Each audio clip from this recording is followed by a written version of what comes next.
It's that time of year again. The ghosts and ghosties are coming out. It is Halloween Eve here on the Prime Time King with the ever powerful 24/7 Fusion Media, the ever mysterious Vigilante Williamson, and of course, yours truly, your humble announcer, Baron. So grab those treats and goodies for the tricks or treats. It's time for the Prime Time King.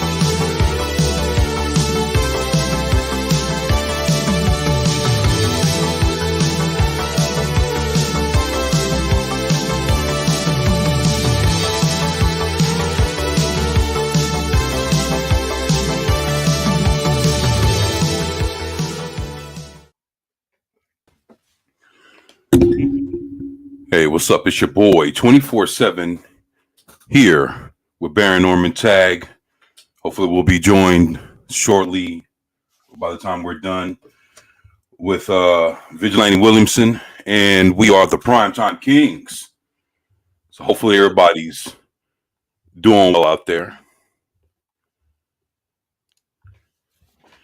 All right, let's see. What we got going on? How you doing today, Baron? Oh, not too bad. A little tooth issues, but that's going to be taken care of as soon as possible. But it's not stopping me from talking, as you can see. There you go. There you go. Like to say what's up to it's Courtney. Appreciate the love. Zax saying what's up to the Kings. Lord Thoth saying what's up to everybody, and saying hell to Zax and Courtney. And Zach saying what's up to Lord Thoth. Lord Thoth saying, hey, Das Wolfen, what's going on, my brother? Hopefully everything's good with you. Hello, all. Lord Thoth, my man. It's great to have you here with sit rooms in the house. Says, yes, I made it in time. I rock. There you go. Yeah, you do rock, brother. Fuck yeah, you do, man. Low Spick Linux laptop. What's going on, man? Yeah, that's what's up, man. BSD all the way. There you go. There you go, man. Shit. Man, how's everybody doing, man? Hopefully everybody's doing well, man. Boy, it's been an interesting week this week, man. There's been a lot of shit going on, man. Whoa, boy. Boy, I guess in the first time in a long time, DC has came out guns blazing, man. Shit. Boy, I tell you. what the numbers were for Black Adam for the second week. Because that's usually a good indicator on how it's going. You check it out, man. If you can pull it up for us, man. I know that it's actually still kicking ass in the theaters right now. And I heard that for next week, which would be the third week, I heard that it's really not going to have any competition there either. So as long as people keep showing up to watch it, man, Mm-hmm. I know. I'll tell y'all this. It's. Look. I'll say this. From all the videos that I've made, I've been making videos on Black Adam almost for as long as I've been. I think I started doing Black Adam videos for The Rock probably within the first 6 weeks. I'd say about. Yeah, the first 6 months of my channel, I've been doing Black Adam videos and everything, and got to the point where I was all behind it, and it got to the point where I got mad because I started hearing about all the woke shit that was going to be coming. And from what I heard, that the thing that saved this movie was actually all the shit that they had cut in the editing room. And I heard that if it would have been, let's say if they would have never did the edits that they've done in order for the movie to be where it's at right now, this movie would have failed for real. That's probably why the people talk about it being kind of disjointed, or as Script Doctor and Gary was saying, seems like a first draft because they took all that stuff out, keeping it disjointed, but yet making it better because it didn't have the garbage. Right, exactly. Yeah, that's that's a big thing. Shit. I know, like, yesterday I was like, I was trying to tell like script doctor and everybody yesterday that see the thing with Black Adam, like, people want to know how if Black Adam is really everything that he is.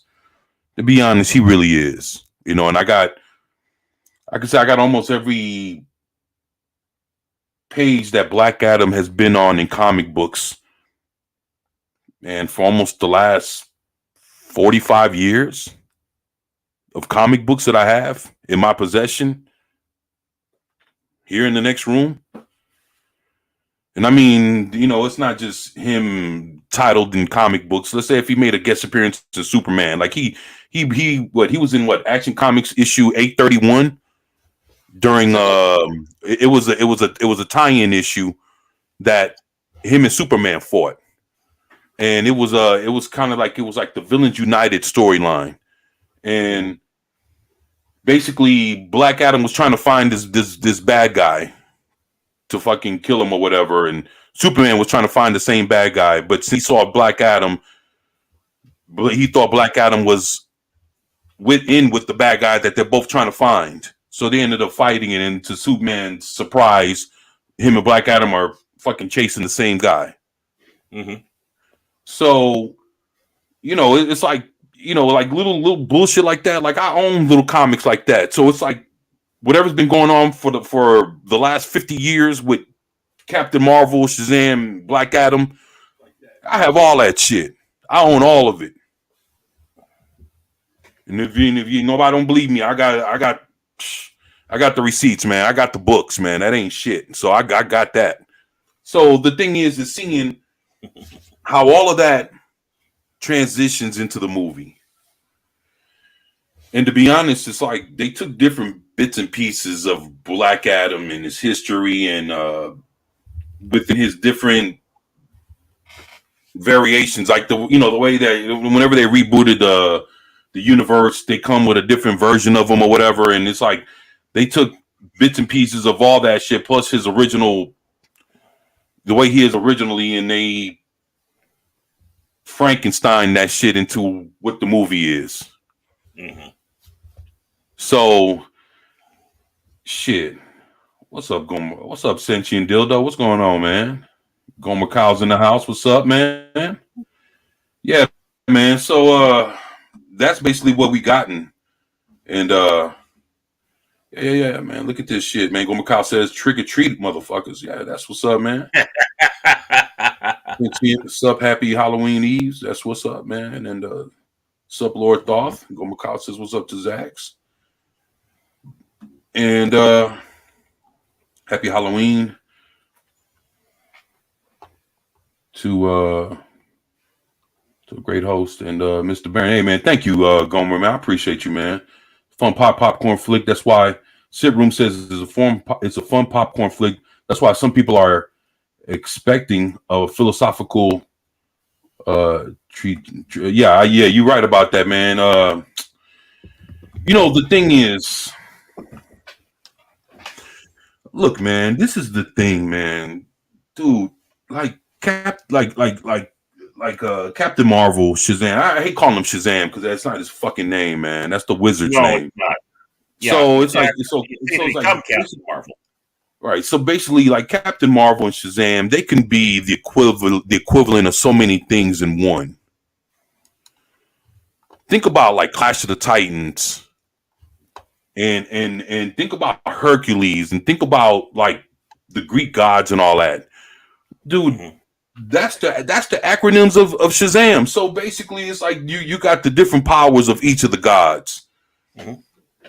and you can do it bigger and better than Wonder Woman and Themyscira and all that, because like the reason why they're even on Paradise Island, Themyscira, whatever the fuck you want to call it, is because of how the gods treated the women. It's like there's so much that you can pull into it, let alone it being modern day, and then it's not just a thing where you're bringing in Greek mythology and shit. You got that shit mixed in with modern day superheroes. Mm-hmm. So it's like the different things. This thing could have been built up to be as big as whatever the fuck, man, if they just would have stuck with something that was better than what they've used, man. And I mean, to be real, I'm not sure how long they've had the script for Black Adam, but man, it could have been so much better than what it was. Mm-hmm. And I heard that a lot of it really leaned into like identity politics and a bunch of other shit. And I heard a lot of it was scratched out at the last minute with the edits and everything. And that's why it just seems kind of, like Baron was saying, like a little disjointed because so much of that shit was in there and they took it out and basically it softened up the movie in certain parts and made things a little bit better, you know, or palatable for us to take in versus how if dude, man, because I was making videos about how woke that shit was going to be, man. Mm-hmm. You were. And a lot of that shit didn't show up, man. Why? If it was there and they were pushing for it, it's because, man, they finally decided that on the cutting room floor, yo, if we release this shit with all this bullshit, it's not going to be any better than Harley Quinn and the Birds of Prey. Mm-hmm. So, well, my question is how soon do you think they did these cuts before the movie was released? Do you think it was kind of a recent thing within the last like month or two? Or the last couple months, man, you know, especially with the new owners like Discovery and them showing up. Yeah, I think it's something that's happened recently, man, because you know, they did a lot of last minute reshoots, man. You know, along with getting Henry Cavill in there, they were doing shit before that. Mm-hmm. And Henry Cavill's part in it at the end is actually the very last minute thing that they threw in there before they actually was like, fuck it, our movie's ready. Da, da, da, da, da. Right. So yeah, and I mean, look what happened with Batgirl, whatever. I mean, you know, I suppose they didn't need to have a replay of a Batgirl situation. This movie is virtually finished, and they canceled the one. They just can't cancel this one, especially with all the hype. Right. Yeah, that's true. That's true. Damn, the chat just jumped on me.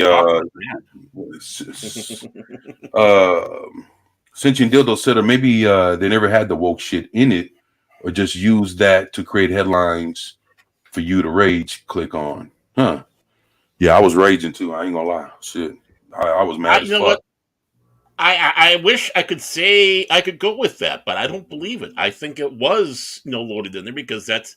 I mean, Batgirl was going to go that way. Other things were heading that way. It was, look at how Marvel is with that. And, I honestly think that it was in there, and they had to do some quick changes to assure that they weren't going to have a big flop.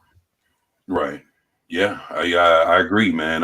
It's, the thing is, it's the bottom line is, David Zaslav, he's not coming with an agenda. Like identity politics is not his bottom line. So basically, he comes in there, he wants to fucking make money, and plus he's a fan of DC Comics.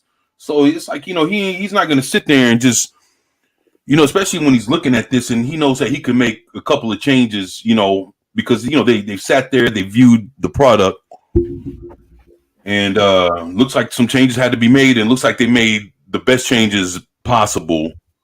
The movie to come out with the best possible income that it has, and I think it's for that it did a pretty decent job. Just hate that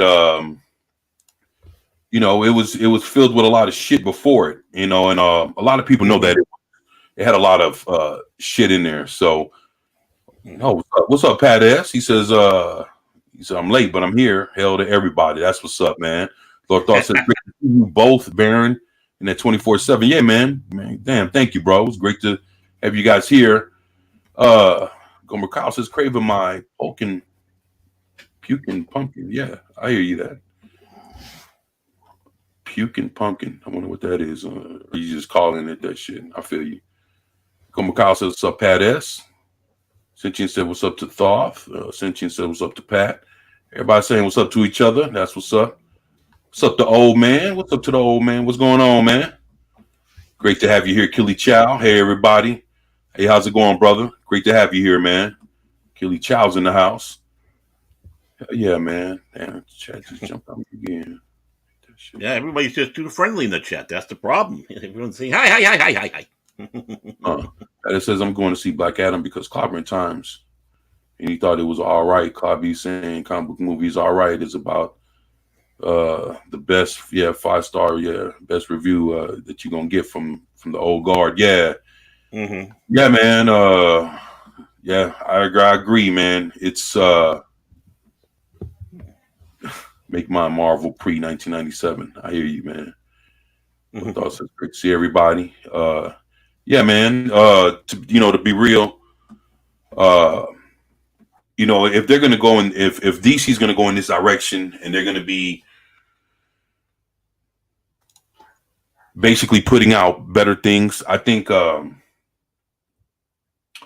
fact that they have James Gunn as co-head of DC Studios or DC Films, I think. The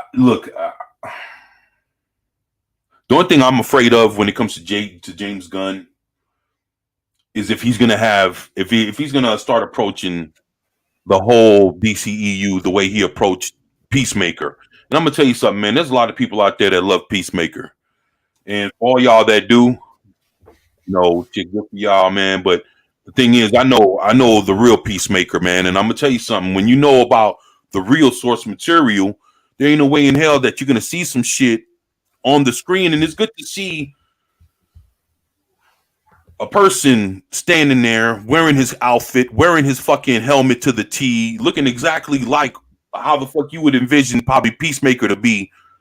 But then when you see how he acts, and he's with I'm sorry to say, he's with all the gay jokes, the bullshit, and all this other shit. And that's not how Peacemaker is. You're like, well, what the fuck are we doing here? And it's like that's the thing. And he's sitting there telling John Cena, James Gunn, he's like, hey man, whatever you do not read, because he was about to buy all the fucking Charleston and all the old school DC comics and all this shit. He's about to buy the whole run of everything Peacemaker and sit there and read all the fucking comic books. James told him, don't do it. Don't even bother with that. We're gonna come up with our own version of this guy. Like, what the fuck? In a sense, he did the same thing with Guardian of the Galaxies. The Guardian of the Galaxies is nothing like the what was done by Marvel back in the day. Actually did. The early one. No. Well, yeah, it's like I do have original Guardians of the Galaxy comics, from the future. Like they're basically like almost like the version of like the Legion of Superheroes or some shit, but for Marvel. So yeah, I own some of those, and those are actually a pretty damn good run of comics. If anybody hasn't ever read the original Guardians of the Galaxy comics, those are actually pretty decent. But we're talking about the new rebooted iteration with Groot and all, and all that shit. Like, that's the version that James Gunn played with. And it's like, okay, we can understand that you did that with these group of guys. But something like Peacemaker is Peacemaker. It's supposed to be exactly what he was from way back in the day. You just took property of something that was somewhat obsolete. See, the thing is, you probably don't think that enough people know who Peacemaker is, but people do. The same way people know who the fuck Vigilante is. I got Vigilante's first appearance that he's running around with Peacemaker. And he's actually a pretty bad. He's damn near like the equivalent of the Punisher. But then he's running around cracking jokes like he's Deadpool. See, that's bullshit, man. So, like I say, man, when you know better, man, it's like it's hard for you to kind of like say, oh well, I'm just gonna take everything that I've known of Vigilante and fucking and Peacemaker, everything I've read for the last 30-something years or whatever. I'm gonna take that shit, just fucking throw it to the side and act like that shit never existed. Why? Just for the sake of watching a TV show? Come on, man. Like, it seems like he wants to turn it into a joke or a comedy. Well, and then that's the thing. That's a part of what he brings over from Marvel. He brings that Guardians of the Galaxy type, that jokes and all that old funny bunny shit.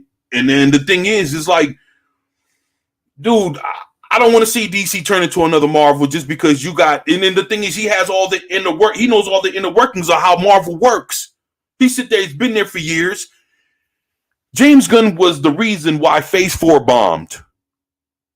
And then that's the thing. What people don't know is like, okay, right now, Alan Horn, when he was fucking, working at Disney, he was the one that fired James Gunn from fucking Marvel Studios with all the fucking tweets from like 10 years ago and shit.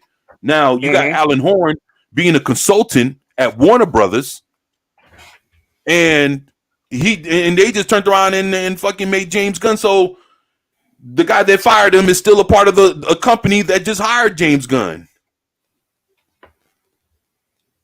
So I don't know, man. Hopefully, my whole thing is, hopefully it all works well together. And that's the reason why, again, that's why Phase 4 bombed over at Marvel, because James Gunn was supposed to be doing, he's supposed to have Phase 4 was supposed to have been something completely different. We were supposed to get the cosmic aspect of Marvel with Nova and a bunch of other shit. And it looks like James Gunn does pretty good with the space going superheroes. So basically it was going to be centered more towards what was going on in space. And James Gunn was going to be the guy that ran Phase 4, because the thing is, they lost out on the Russo brothers. So, so after the Russo brothers left and everything, and they'll never work back with Marvel. Don't ever think you'll never see the Russo brothers back again. So that's already done. So his next his plan B was James Gunn. So boom, he was ready to go with James Gunn, and then James Gunn got fired by Alan Horn. But then boom, Alan Horn gets hired a couple of months ago or whatever, from Warner Brothers Discovery. And then now they made James Gunn. So hopefully Alan Horn doesn't get him fired again. Shit. We'll have to see exactly. But the thing is I'm just worried that it's like all the superheroes are going to be turning down that road, that everything is going to start feeling like a Guardians of the Galaxy or like a Suicide Squad, with all the future movies that are going to come out from here on under James Gunn's reign. That's what I'm worried about. You know what I'm saying? Like Superman, like a lot of these heroes, they don't need all the jokes, man. Batman doesn't need that bullshit. No. Because it won't turn out to be nothing better than a Joss Whedon Justice League, with all the jokes and the bullshit, and Ezra Miller all over fucking Gal Gadot's titties and shit when he falls all over Wonder Woman, like all that weird shit. Man, fuck all that, man. Like, I want to see a real fucking superhero movie, man. Right. So I mean, I can't remember who said it in the chat. They said they're all tired of a comic book movie. Well, I'm tired of what they're giving. I want a comic book movie. We haven't been getting a comic book movie. I mean, Guardians of the Galaxy, like you were saying, that's more like almost like a Star Wars-esque type films that they had on those. Even though they were touching into the Marvel universe. I mean, like I've said it before, I liked the first Thor movie. I thought that really played like a good comic book movie, but you had J. Michael Straczynski co-writing it, and he knows how to write comic books. He knows how to write for the genre. But it takes going back a ways, like 89 Batman. That's a comic book movie. Superman with Christopher Reeve and Superman 2. Those are comic book movies. When he goes for TV, Wonder Woman with Linda Carter, and even the Amazing Spider-Man back in that day. Those are comic book movies. Or TV shows, I should say. My apologies there.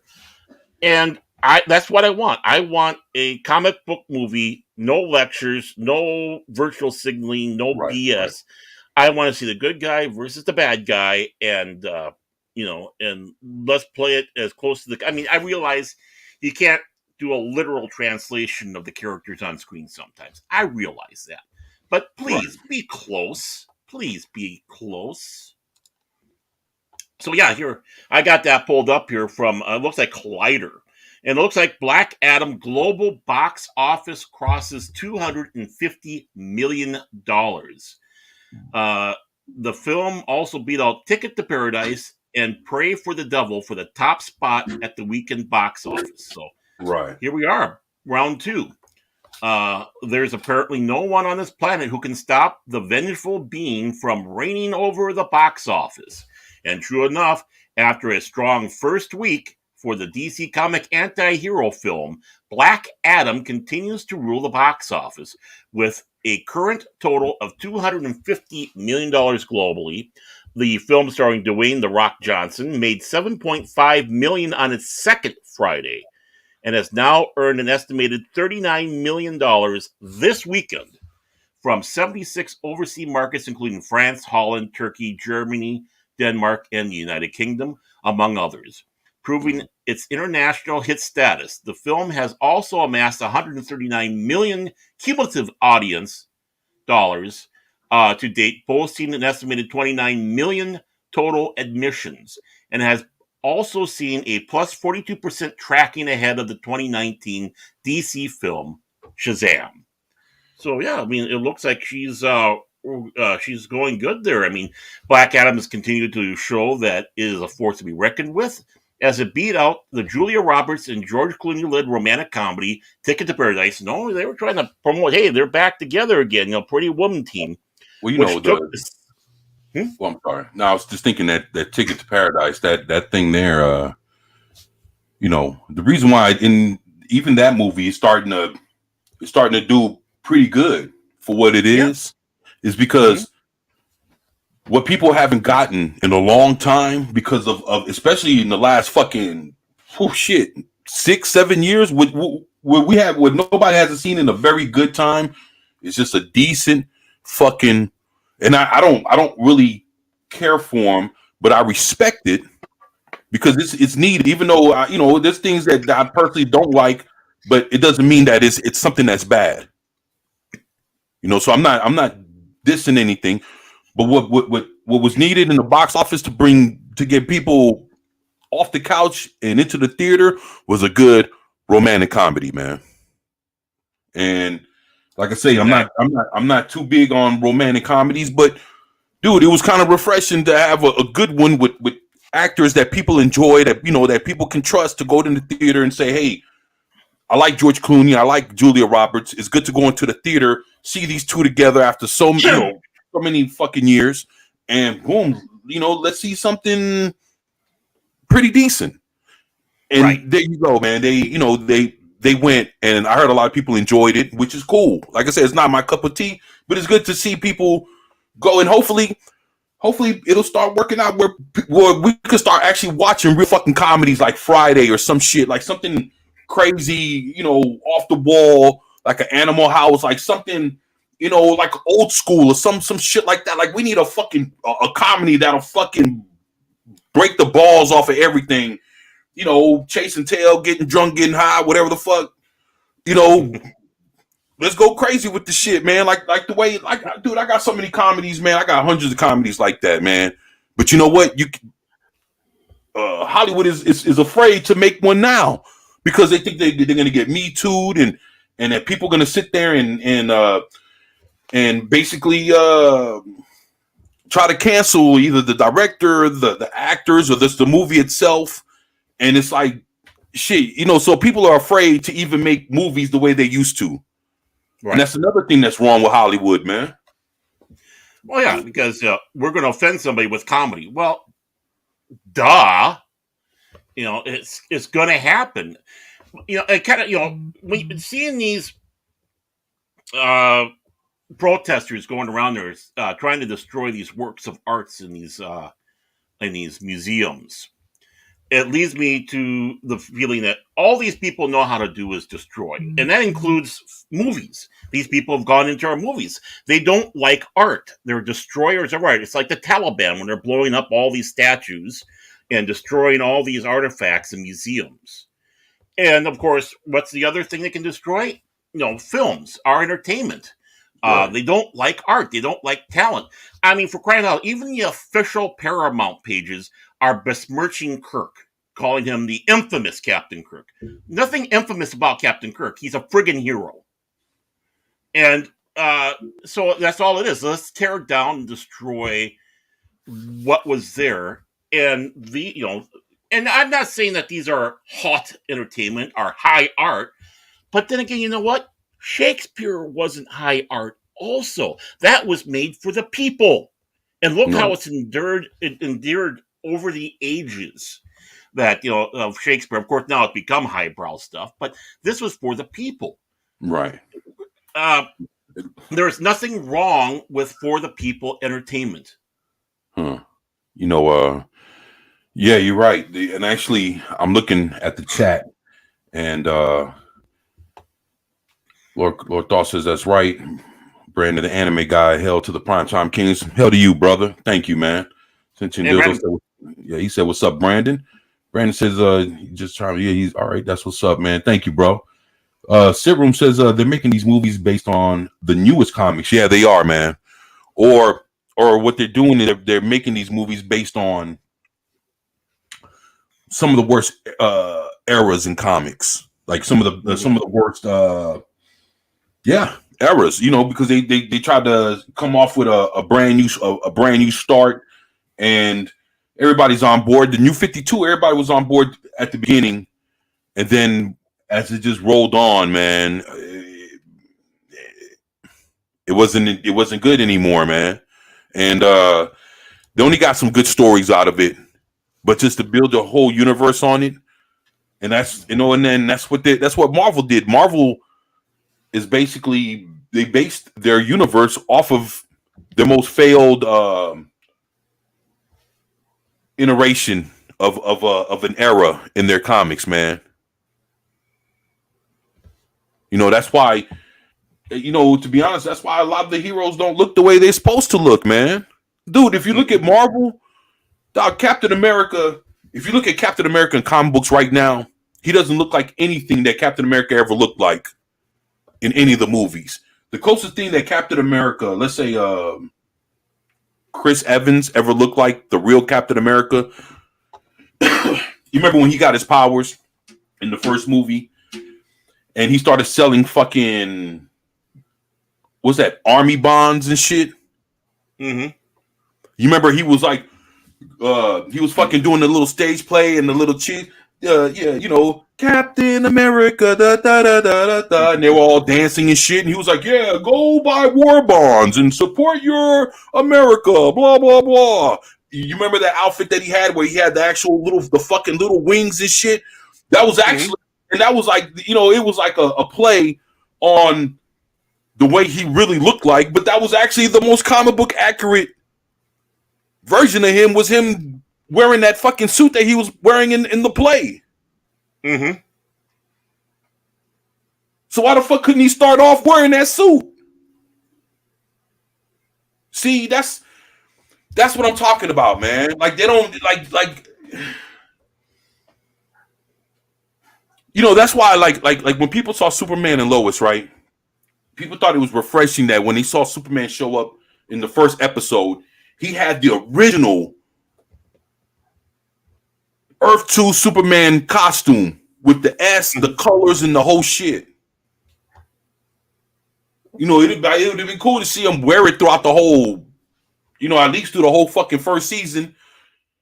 But it was like, at least it was his real suit while he ran around a little bit until he updated it. But but the thing is, with Captain America, that was never his suit. That was some shit he was wearing for a play. Mm-hmm. But that wasn't what he was wearing when he fucking ran out, into combat. He wasn't wearing that suit. I don't know, man. I'm just,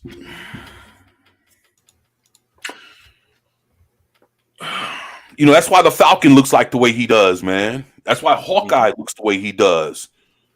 Everybody's running around with fucking jeans and a t-shirt and shit, trying to fight or whatever the fuck. I don't know. It's like they want to tell you, hey, these are your superheroes, but nothing about them looks super. Mm-hmm. Damn, that's the whole point of what makes a superhero look awesome is his fucking costume.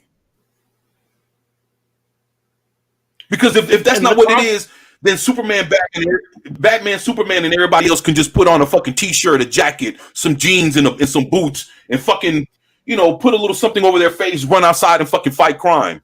That don't mean shit. Think about how they fucking dress Wolverine every time we fucking seen him in the fucking in those X-Men movies. Fucking Hugh Jackman thought he was too big to even fucking don the fucking suit, and he had one. I'm telling you, man. I'm ready to see fucking superheroes be superheroes, man. I don't want to see fucking Luke Cage with a fucking shirt and some jeans and with Iron Fist wearing the same shit. Mm-hmm. Everybody's running around with jeans and t-shirts and a fucking denim jacket. I don't give a fuck about that. But then when you try to look up that same character in the comic books, he's fucking fully suited, man. I don't know, man. Why is it that the cosplayers can do a better job of it than Hollywood? You see all these people at the conventions, and they look like they walked right out of the comic book pages. How is it they can do it? There is no excuse that they can't do it in Hollywood. Your average schmuck, living at home is putting these things together, sewing them up, wearing them, looking like the part. Right. And they can't do it for the movies? Yeah, I know, right? They're not supposed to be. They want to sit back and say things like, well, you have to make it more realistic. I don't want it realistic. It's a superhero. In that case, since Superman didn't come from another planet, he's just an average Joe who works out and able to walk around and take care of stuff. He can't fly. He doesn't have laser vision or X-ray vision or anything like that. He's just an average Joe. If you want realistic, there's your realistic. So he can't say, well, we want to make it more realistic and yet have these super abilities. No, that's not what we want. We want our heroes. We want them in their costume. And yeah, I did have a little problem with Batman 89 costume. But at least it was at least close to what Batman is supposed to wear. Well, the thing with that one, it was just the fact that it was like all black. Yeah. It was like, especially when the last time people would, seen Batman, he was still wearing like the gray and the blue, Yeah, so it was just it was a different change, but in the long run, there was it was hit with a lot of criticism. I'm not gonna lie, I was like, fucking look at Mr. Mom playing Batman, but but then it was one of those things that after you watch it, you like Mr. Mom, fucking Johnny Dangerously, this guy's fucking Batman now, and. He did. It was a surprise, man. And sometimes, what it is when you see a lot of actors play these comedic roles, sometimes it takes for them to do something a little different. For them to be taken serious. Give you an example, man. When Kurt Russell, ever since he was a kid, he was a fucking Disney kid, man. He was singing and dancing and all kinds of shit. And he was very good at what he did, and it got to the point where it's like fucking even Walt himself really liked Kurt Russell, and it was hard for Kurt Russell to be taken seriously as he got older because the only thing that people saw of Kurt Russell was his Disney career, the singing and the dancing. So the thing that broke him out of all that shit was when he met John Carpenter. Oh, yeah. And when he met John Carpenter, the thing that really broke him out of a lot of shit was actually, The Thing and Escape from New York. And the one thing broke that really got him out of that Disney stuff was when when he was doing Escape from New York, and they already caught him, and he's talking to Lee Van Cleef, and he's sitting down, and he was like, about this, tell them about a mission like, hey, we'll fucking get rid of this prison sentence if you fucking live, if you survive for fucking saving the president. And fucking Kurt Russell looks at him and he's like, fuck the president. When he said that shit, that right there broke the mold of the Disney of what people looked at him as far as like always seeing him, in the through the eyes of him being a child star and being Disney-fied. Dude, when he said fuck the president, that's what's like, oh shit, he ain't playing no more. Like now he's straight up, like he is what the fuck he is, man. And the thing is, it's like that's why, again, it took for that kind of shit to happen for Kurt Russell to be looked at differently, and that's why it had to take for Batman to happen in order for people to take Michael Keaton a little bit seriously, because everything he did was comedic. Mm-hmm. So yeah, that's. Oh, I mean, yeah, that definitely was the turnaround for Kurt Russell. Look at the roles he had. I mean, he had all sorts of different roles after that, even within John Carpenter's direction. I mean, look at him playing, in Big Trouble in Little China, where he's basically the action hero that can't do anything right, with the Pork Chop Express. I mean, to basically playing a hero like a hero shouldn't be played, and of course, the Thing, other films that he had all along the way there. This really, that really did. And it still makes me wonder to this day, what would have happened if George Lucas would have picked him to play Han Solo? I really want to know. I mean, what? To be real, the way Kurt Russell is, Kurt Russell would have embraced Han Solo better than fucking Harrison Ford.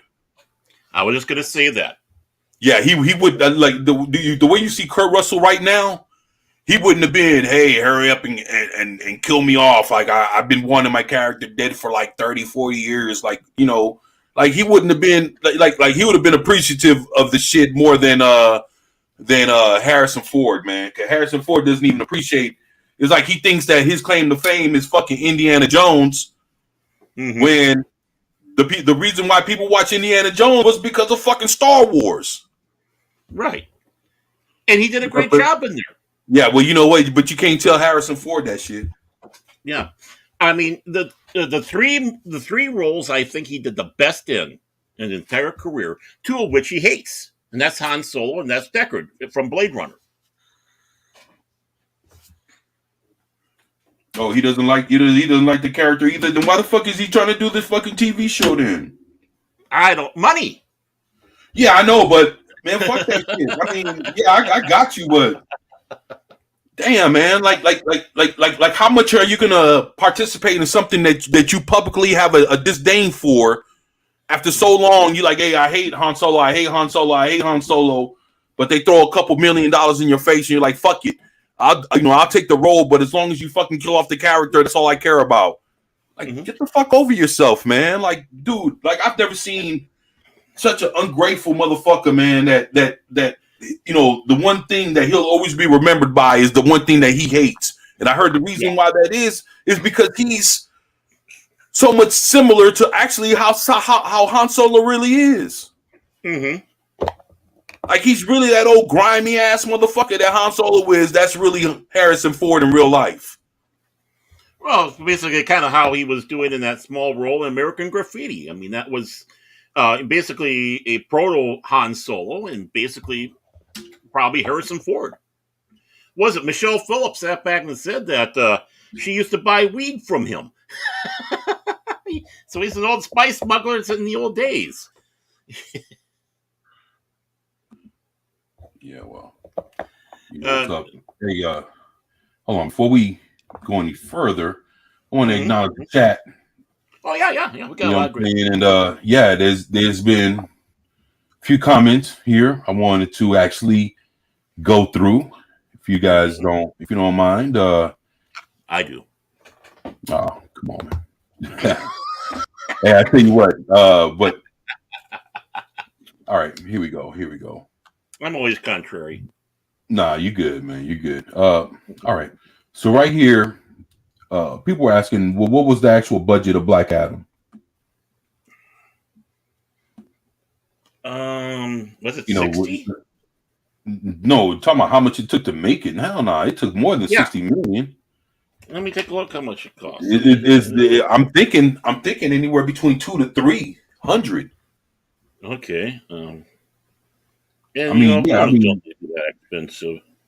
I mean, because that's the only way, you know. I guess whatever, you know, the first opening 2 weeks, the only way any of that shit even means a fuck is depending on how they actually.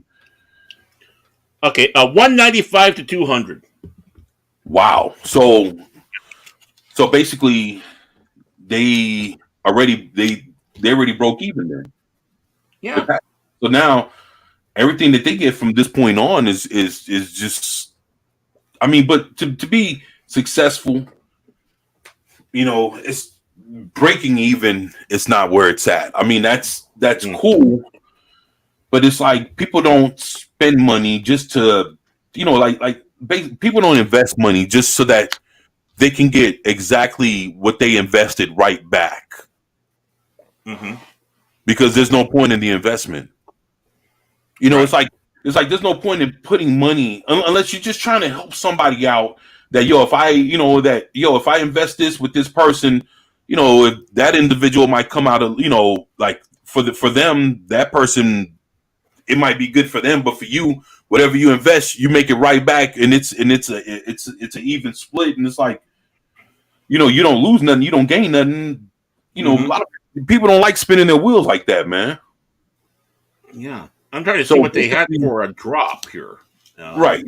So basically, you know, if you're going to put some money into it, you definitely want to get something out of it. You don't want to break even because there's no point in you even doing the shit because. But then the thing is, the whole point of Black Adam from you know, what I've gathered from everything that's been happening is that the whole point of Black Adam was that it was a starting point. And even for it to be the starting point, it didn't need to be this $1 billion blockbuster movie. What it needed to do was it needed to hold the fort. It needed it needed to be good enough to keep the DC brand floating. But the thing is, it's you know, it's like it's supposed to be good enough to at least steer it. You know, you can start seeing the shift where it's starting to steer into another direction, and it just needed to be that thing to be, well, this is the start of a new era, and that's what it needed to, and it needed to do it, but in a successful way. And to be honest, the fact that it's in its second week. It's 50 million over, and next week, you know, this coming weekend coming up, will be its third week, and even from everything that's going to be actually in the theaters, there's nothing that's going to be competitive. So basically, when people go to the theater next week, and if they haven't seen Black Adam, there's nothing else to really watch. But Black Adam, might as well watch that. Yeah, they say globally here it has a 45% holdover drop, which is holding better than the Batman that had a 50% decline in the second week. So it's doing better than the Batman. Right. Hail to the long suffering, Miss Tag. Yeah, how you doing? This is Tag. Yeah, man. All right. Yeah, and I think I saw Pacific 414 in there. Hi, Mike. Oh, Pacific's in the house. All right. He is. Yeah, I'm kind of up. I'm strolling through. Oh shit. He's running late, boys and girls. Long suffering says sub dildo. Sit room says 24/7. I think they are making bad comics so that they can make these trash movies. You know, it's funny. The comic book side of all this, they're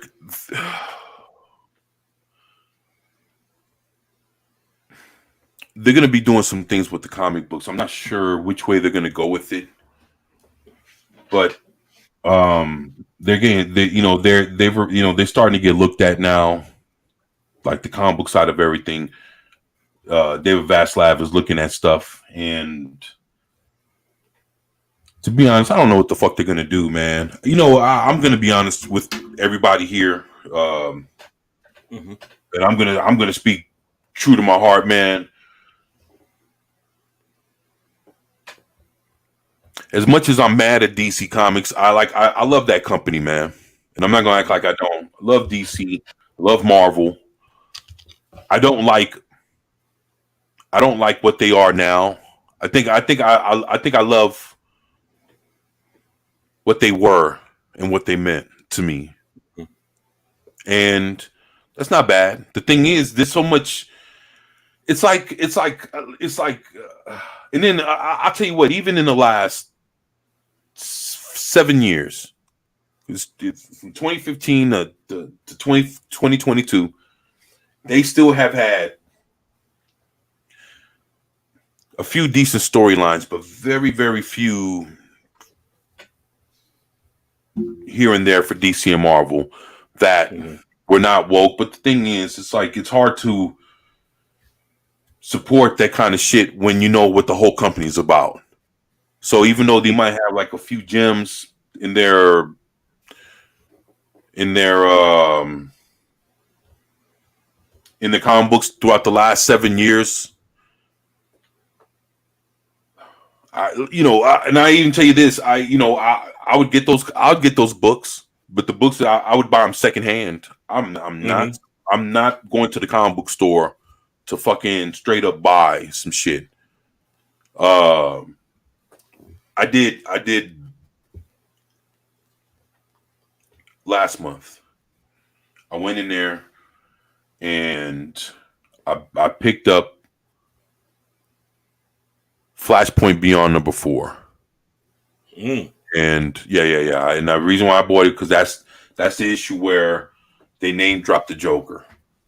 And I had to get that because now I wonder, there's a purpose in why this is even happening. Right. And I want to know where. Yeah, you just don't fucking make a comic book, name drop the Joker, and now once the comic book's over, that's that. Nothing comes from it. No, there's a reason why all that shit is happening, and I wanted to see where it all leads up to. So, if anything, that's a hell of an issue because, and I don't know if it's going to have like ramifications just for the storyline, or if it's going to be something that is going to come back and basically haunt the Joker or some shit later on down the line that now somebody figured out who the fuck he is.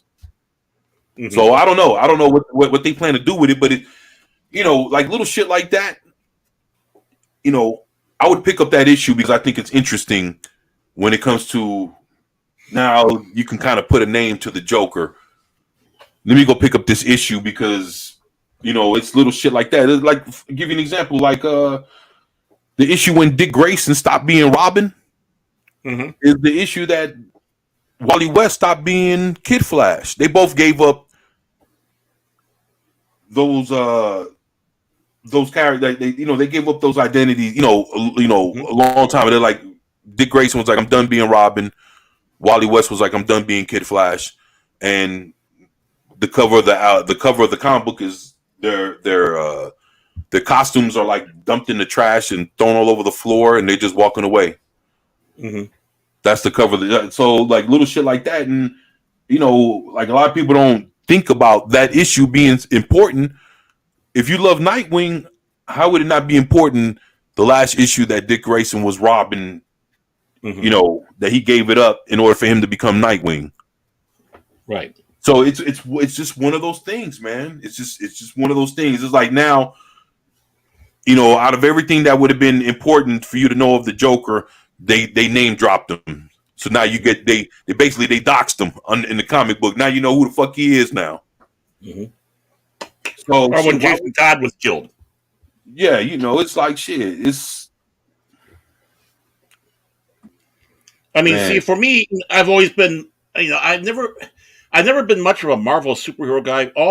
Basically, most of my Marvel comics have either been like the Star Wars comics, Battlestar Galactica when they had it, Star Trek when they had their run back then, the Indiana Jones comics they had, and the Conan, and those are where I had for the Marvel. But when it came around to superheroes, I always steered towards, I don't know why, DC. I mean, for some reason, DC always attracted me when it comes around to superheroes. And I mean, I'd love nothing more than be able to go down to the comic book shop and start buying DC comics, but I can't trust the new comics. So guess what we got? We got the used bin.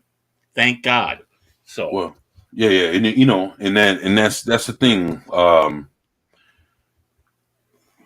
gonna let y'all know, man. From here out, anybody that's listening, I'm gonna start leaning deep into the comic book side of some things, real tough here in the future. And I got now that I got my whole collection right here. I'm boy. Yeah, I plan to do some things. And matter of fact, when I get some better equipment, because I can't do it with what I have, but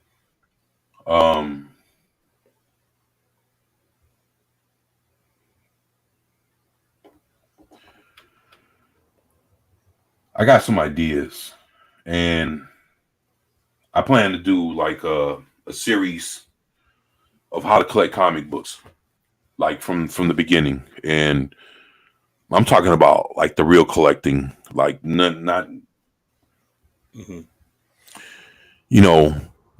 For let's say there's a person that doesn't know how to, would like to get into comic books, don't know where to start.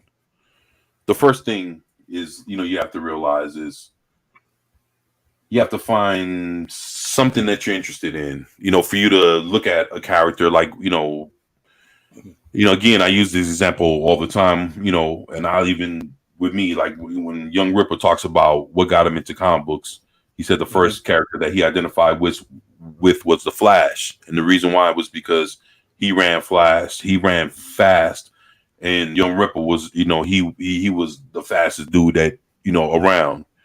So the whole thing with the speed was able, he was able to identify with that.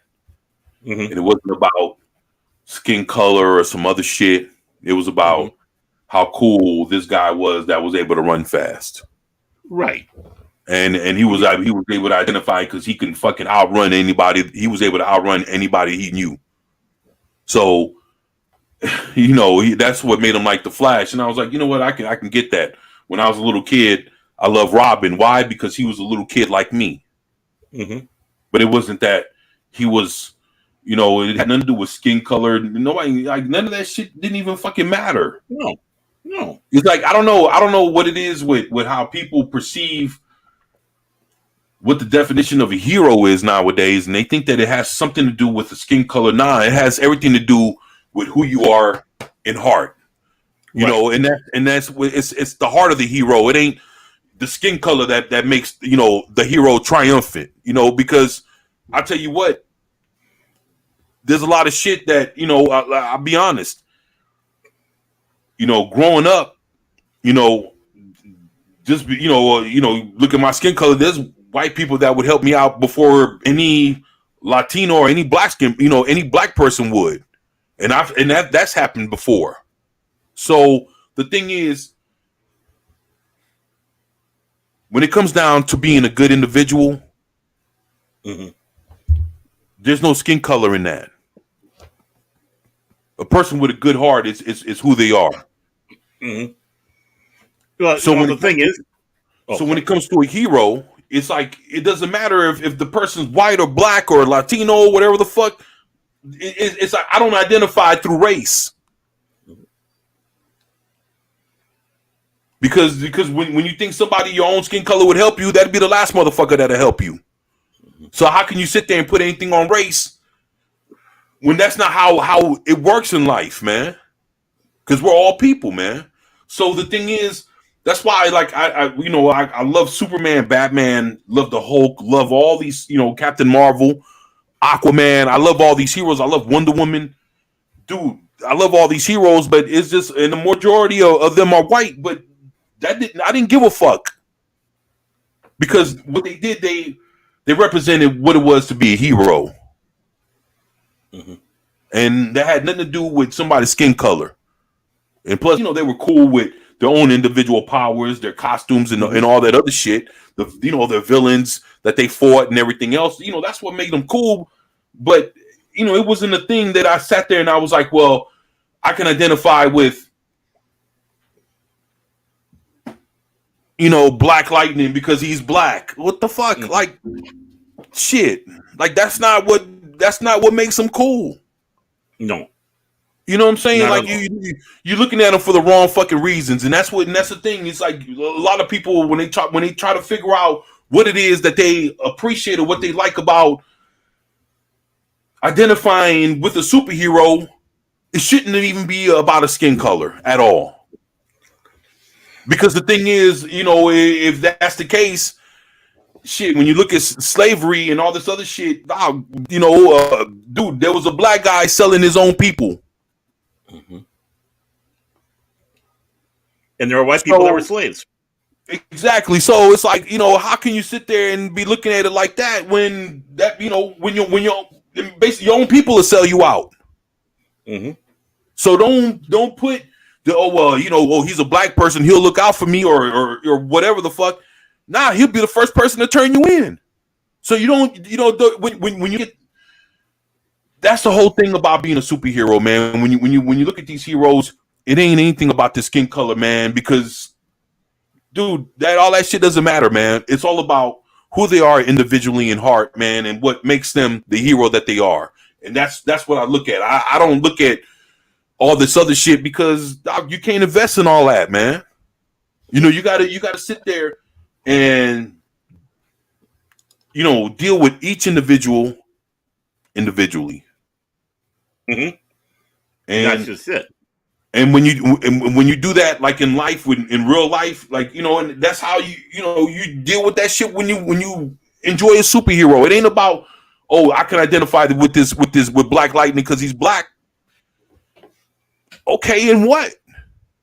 Like that don't mean shit. But the fact that he does what he does with the lightning bolts and and his powers on that level, that's what makes him cool, man. Well, the thing is the ones that are screaming about all this are the ones that don't read these comics anyways, or very few of them do. Right. Look at that dumpster fire of I Am Not Starfire, where her daughter's this big lump of whatever, disrespectful piece of crap. And how wonderful she is for being that way. They're not happy until they do literally get the blue-haired land whale superhero out there bouncing around, fighting crime, and the fighting crime is the person who the person who committed the crime is the mansplinter, or the person who's manspreading on a subway, and they got to be taken and executed. And it's identity politics on that sense. I mean, as it goes, like you were saying, I don't like groups. Obviously, you don't like groups. We like individuals. Right. And if the individual, no matter, why do we have female superheroes that guys like so much? Yeah, they got the nice outfit, but we still like them for what they're doing. They're going out there and fighting crimes. Right. And it doesn't matter. Heroes are not us, but we can identify with certain aspects of the heroes. Right. And that's the thing. I mean, I don't want a hero based on me. I mean, 2 steps and hold up, Joker. I gotta catch you. It's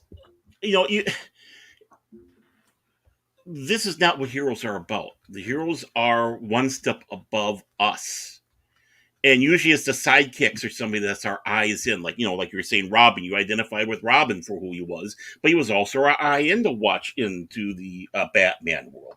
Yeah. Jimmy Olsen for Superman, and that's what's important. These are the important aspects. And I know Pat S was asking a couple questions earlier there. First of all, you're saying, do I have Mad Magazine? I got some. And I know he was asking you if you like Dell and Harvey, Gold Key. And, I myself, I got quite a collection of those old ones when I was a kid, the Ducks, particularly the Ducks. But Buck Rogers was done. That was based off the Gil Gerard series. That was done by Gold Key, I believe. And then, of course, you had the... Yeah, Gold Key Comics, yeah. Yeah, I got a the Buck Rogers series, and then you also had the Star Trek series. He had the first run of Star Trek comics. That was Gold Key, right? Mm-hmm. So yeah, I mean, definitely along with that one. If you have Donald Duck and Gang, especially by Carl Barks, those are the great ones. I love reading those. And trust me, I'm not a duck. How can I identify with a duck? How can anybody identify with Howard the Duck? He's a duck too. And so that's the one thing that has to be destroyed is listening to people who don't care about the product. It's like even like in the Warhammer world of tabletop wargaming, they're trying. There's a segment that's trying so hard to have female space marines when everything about the lore is it's impossible. This is all designed genetically up for being men, but yet you have a group of really super ass kickers out there called the Detta Serratus, also known, which has a group inside there, which is a sister of battle, and they go out there and they do a good job kicking ass. But no, that's not good enough. They just don't want what you have. They want to take that away from you. They've been wanting to take comic books away, and they've been doing a great job of it. And look where comic books are today, in the dumpster. People aren't buying them like they are. I think Gary or Keith sat back and said, DC's dead. And I hate hearing that as a DC guy. I mean, look at Judge Dredd. Are we supposed to identify with Judge Dredd, a fascist police officer? Yeah, I like the movie, man. Yeah. I mean, it's fun to read those stories and what the stories are about, but you don't want to be Judge Dredd. Can you really be that much of an a-hole? And he is an a-hole. Yeah, Judge Dredd is he's pretty awesome. I like the one Carl Urban, man. I like mm-hmm. this shit. Oh yeah, in the movies, yeah. Mm-hmm. Yeah, I got it on Blu-ray right here, man. Matter of fact, the Blu-ray version is also the 3D version. They have it on 3D, man. So so basically, like when you buy the original Blu-ray, regular Blu-ray version of Dredd, mm-hmm. it's like it's one DVD, but it has the like, let's say if you have the Blu-ray 3D set up, mm-hmm. Because I know that was a thing a few years ago, and it's basically dead now. Yeah, but yeah, they have Dredd for 3D, man. So if you have like a 3D TV and a 3D Blu-ray player, and with the little glasses or whatever fuck it takes to watch them, mm-hmm. If you get the regular Dredd DVD, they have the 3D edition, in it, and you can actually watch it either way. So, man, fucking watching Dredd in 3D. Shit, man. Shit. I can imagine. Yo, and I mean, because they got roughly a few hundred movies on 3D, mm-hmm. but 3D is something that they've given up on. Like they don't do 3D.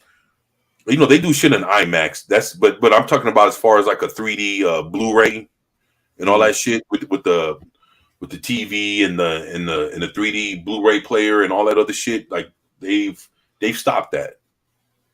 But if you buy Dread on Blu-ray, it comes with with that 3D with it, man, and it's fucking awesome to see that way, man. So if you're a fan, you got to check it out if there's a way you can. Beautiful violence. That's all I got to sit back and say is beautiful violence. It's just wow. That movie is wow. And you know what? It's a comic book movie. Really, it is. There you go. There's a comic book movie right there. Zachariah 315. What's going on, brother? Great to have you here, man. Yeah, Pat, I do have Golden Key comics. I have actually I have that most of those comics, most of those issues of that first run of Star Trek. I got almost that whole first series. I'm missing like issue 1, of course, and a few of the first like 10 issues. I'm missing a few of those, but I do have. I would say out of the whole 100%, I would have to say that I got about 70% of that whole run. Mm-hmm. So that's quite a bit, man. I think they only had like 60, 70 issues. So yeah, I do. Yeah, and actually, I have a lot of them in mint condition too. And Lord Thoth has seen where I actually showed a lot of that. As a matter of fact, I have it here in the next room. I have all those. But mine are well read. Yeah, no, mine are damn near, and for it to be as old as it is, my first and then I do have DC and Marvel Star Trek too. So I have a lot of Star Trek, man, comic books. Yeah, but it's a lot of the older shit from so after that Golden Key run of Star Trek, then it was if I'm not mistaken, it was Marvel. It was Marvel that came out with Star Trek first. And then from there it was DC. And I have a lot of I have quite a bit of those of both. But it's from those first original runs of Marvel and DC Star Trek. I got a bunch of that shit. So, but I don't have it. I don't have all of it, but I do have a good majority of it. Like that first Marvel Star Trek issue number 1. I got like 5 issues mint condition. 5. I only got 1. I got 5 of them in mint condition, man. 5 of them motherfuckers, man. So yeah. And then I got, it's like, man, I love Star Trek, man. Fucking. Mm-hmm. Yeah, the Marvel run had about like 18 issues, I think, was in that run for Marvel, which was, of course, taking, doing the adaptation of the motion picture, then going into their own adventures. Right. Yeah, that was some good shit, man. Yeah, unfortunately, it didn't take on, that they stopped it at that. Yeah, well, the thing is, it's all a good read, man, and mm-hmm. Oh yeah, the thing, that's what I love about these comic books. These comic books were basically giving us episodes of Star Trek that that you didn't watch. It's like you had to read. You had to read them to know what these adventures were. And that's what I loved about the comic books. The little trade paperbacks, like all the extra stuff that came out, all the extra stories that you didn't get to see come to life, in the shows or in the movies. You basically would have to, read and that's another thing that I enjoy, and that's man, I'm telling you, if you have a good vivid imagination, if these books, you can definitely have your own adventure, there in your own mind, and oh yeah, and it'll definitely be something that's just as pleasurable to go through. It'd be just as pleasurable to go through as watching any episode of Star Trek. When you read these comics, read these little soft paperback novels, these little, but the original like I would read anything like on Star Trek that's not done by like bad robot people. You know what I'm saying? Like anything like it would have to be by the people that truly loved it. The same way that I would buy EU Star Trek, Star Wars books. You know, whether it's you know, the novels, let's say like Timothy Zahn? Zahn? right. Yeah, Timothy Zahn is like you know, like his books and like all the other writers that really gave a fuck about Star Wars. Like I Mm-hmm. would read all of their shit, and to me, that's the real canon. Mm-hmm. And that's the same way I feel about Star Trek. Mm-hmm. You know, but then when it becomes the Star Trek that's like right now, look, I'm gonna tell y'all something. If you guys don't believe it, you know, there's a new Star Trek comic book out right now where it has Cisco basically being the leader of a new team, and I think that team is Data's on the team. Mm-hmm. And look, if you want, Baron, you can look up this new if you want to get if you want to get risky real quick, I can show you where Star Trek is at right now with the new comic book that just came out. So basically, they have where Cisco is basically running this new team, Mm-hmm. and it's from it's different characters from different parts of Star Trek. So they all come together, and have you found it? No, is it done by IDW? Yeah. And basically, when you look at the cover, you can see him right in the middle. Okay, well, I see the Mirror War.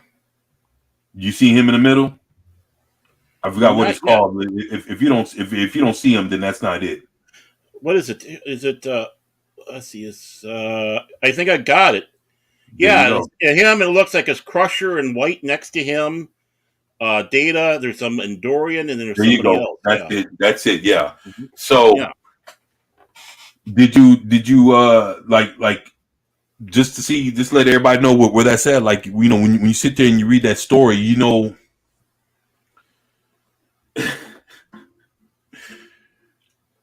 you know what the first issue. You know what happens in that first issue.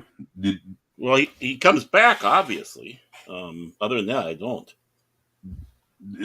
all right. I tell you what. Look to see if they have anything talking about that issue. Well, it says it's Stardate 2378, and Benjamin Sisko has finally returned from the Bajoran wormhole omnipotent. Omnipotent. But his godhood is failing with every minute, sent by the prophets on a mission to the deepest parts of space on board the USS Thesaurus. He witnesses the unthinkable. Someone is killing the gods, and only Cisco and his motley crew of Starfleet members from every era of Trek can stop them. From Star Trek Year 5 duo Jackson Lansing and Colin Kelly, Batman Beyond Captain America, with artist Raymond uh, Roshanis, Star Wars, comes IDW's brand new flagship Star Trek, ongoing series that goes where no comic has gone before. I don't know. There's some red flags in there, man. Oh, is there?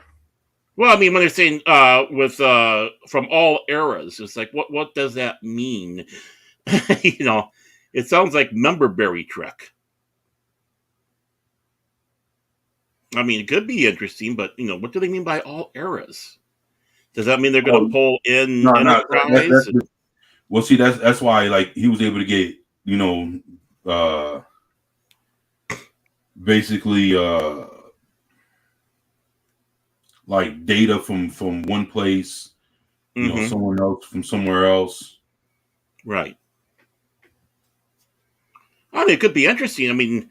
Uh, I mean, I was talking with Master Paul with Tuesday Night Trek and all that, and we're talking about he's venturing out into some of these what would be the Star Trek EU, and even the poorest stuff they have is tons better than what Bad Robot and whatever it is that Kurtzman has for his group. Secret Hideout, far better.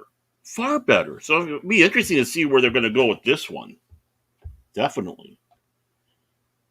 Only one left in stock at this place, though.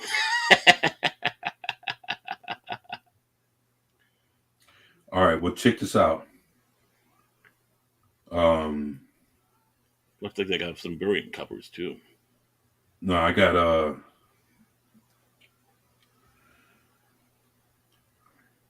here we go. All right, I got something for you. Check out the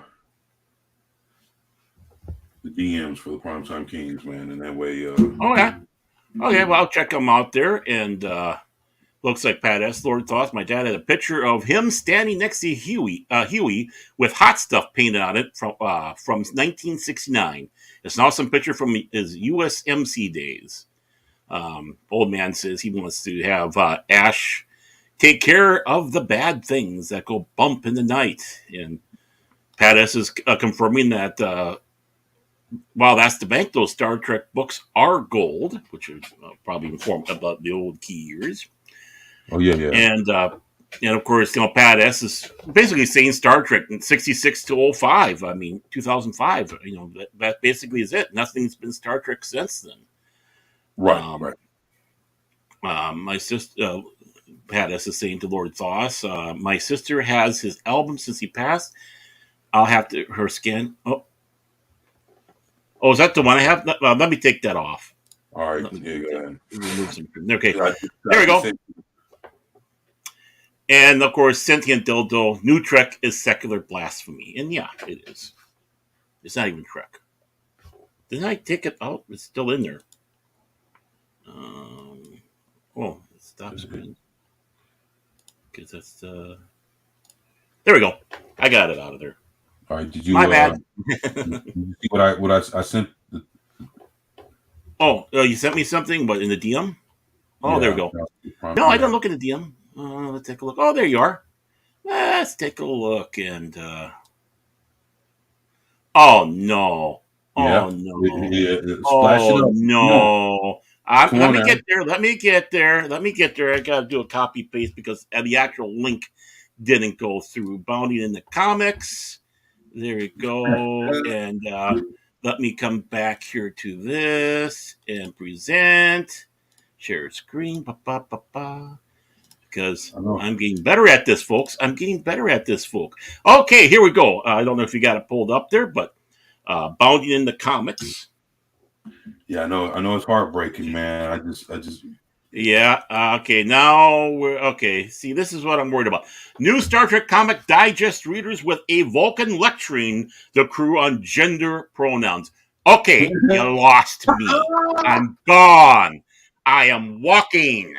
No way. IDW. There you go. Second. The Star Trek franchise has become one of the most mocked properties on the internet in recent years. Mired with controversies because of identity politics constantly pushed by the show, books, and comics.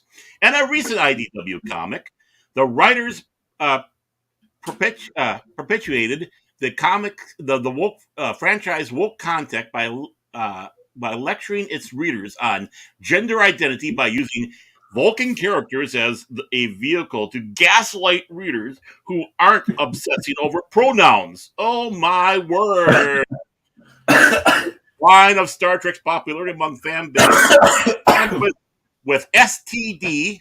That's the only way it's going to be called because it is an STD, which first flaunted racial division and an explicit on-screen homosexual relationship before pushing even further to the bottom of the identity politics barrel when they introduced a Trill character who, despite obviously being a woman, lectured her crewmates and audience on how she wanted to be called they, them. and novel Star Trek author behavior turned off several fans to their TNG era continuation series, with longtime Trek writer David Mack canceling his guest of honor appearance at Mid-South Con. He did so to taunt the state of Tennessee. I never heard of David Mack, by the way.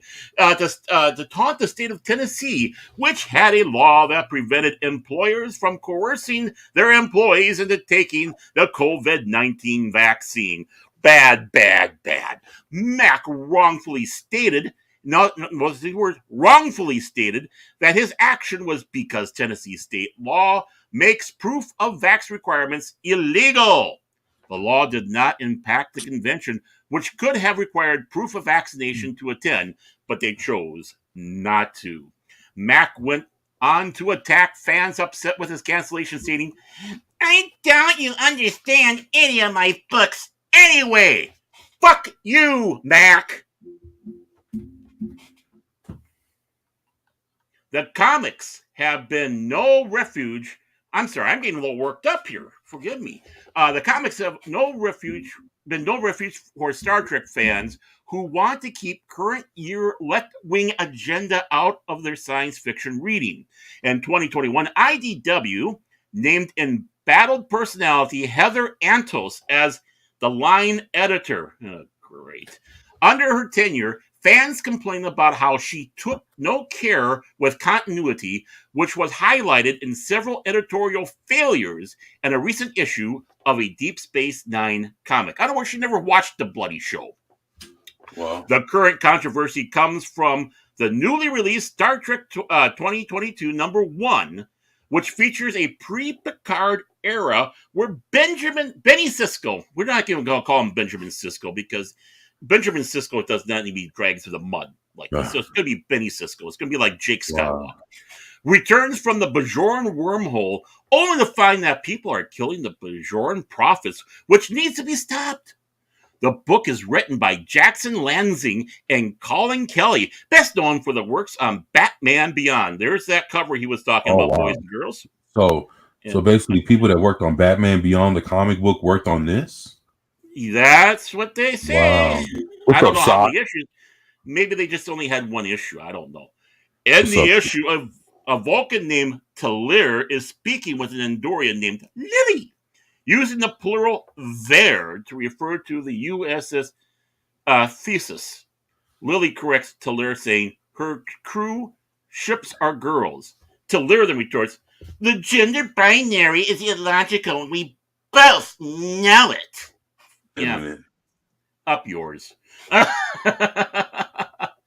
Looks like we have some here between.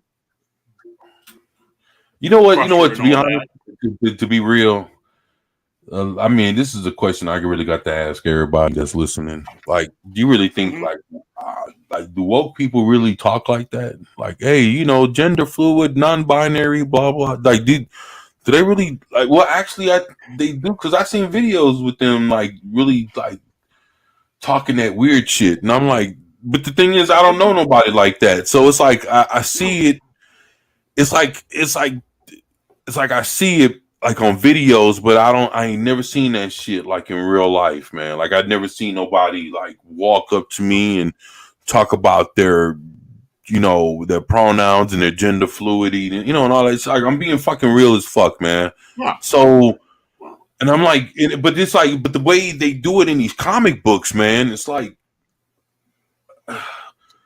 do they get their inspiration of these conversations that they have with one another talking this shit? Like, do it come from people that they know, or like, how real? I don't know, man. This is some wild shit. Like, I don't talk about none of that stuff, man.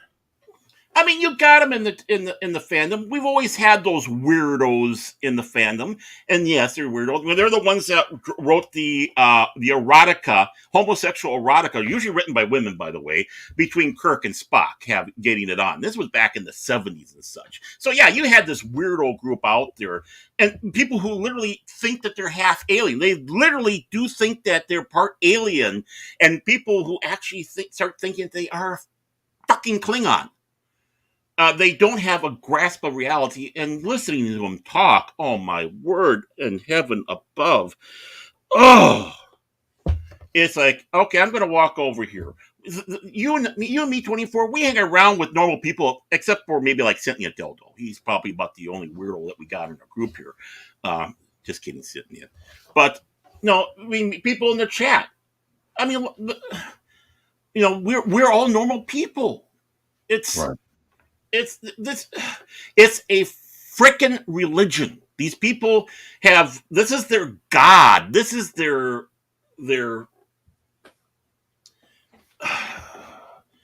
Let's continue here before I get us. Yeah, Pacific. I know you're a Klingon. You're a Klingon. Oh, yeah. Thank you. Well, see, I didn't want to insult you, Dildo. Yeah, I'm a weirdo too, by the way. The interchange is meant to reinforce 2022 gender identity politics propaganda based on the English. I love this. Whoever wrote this article, they did a great job. Yeah, man.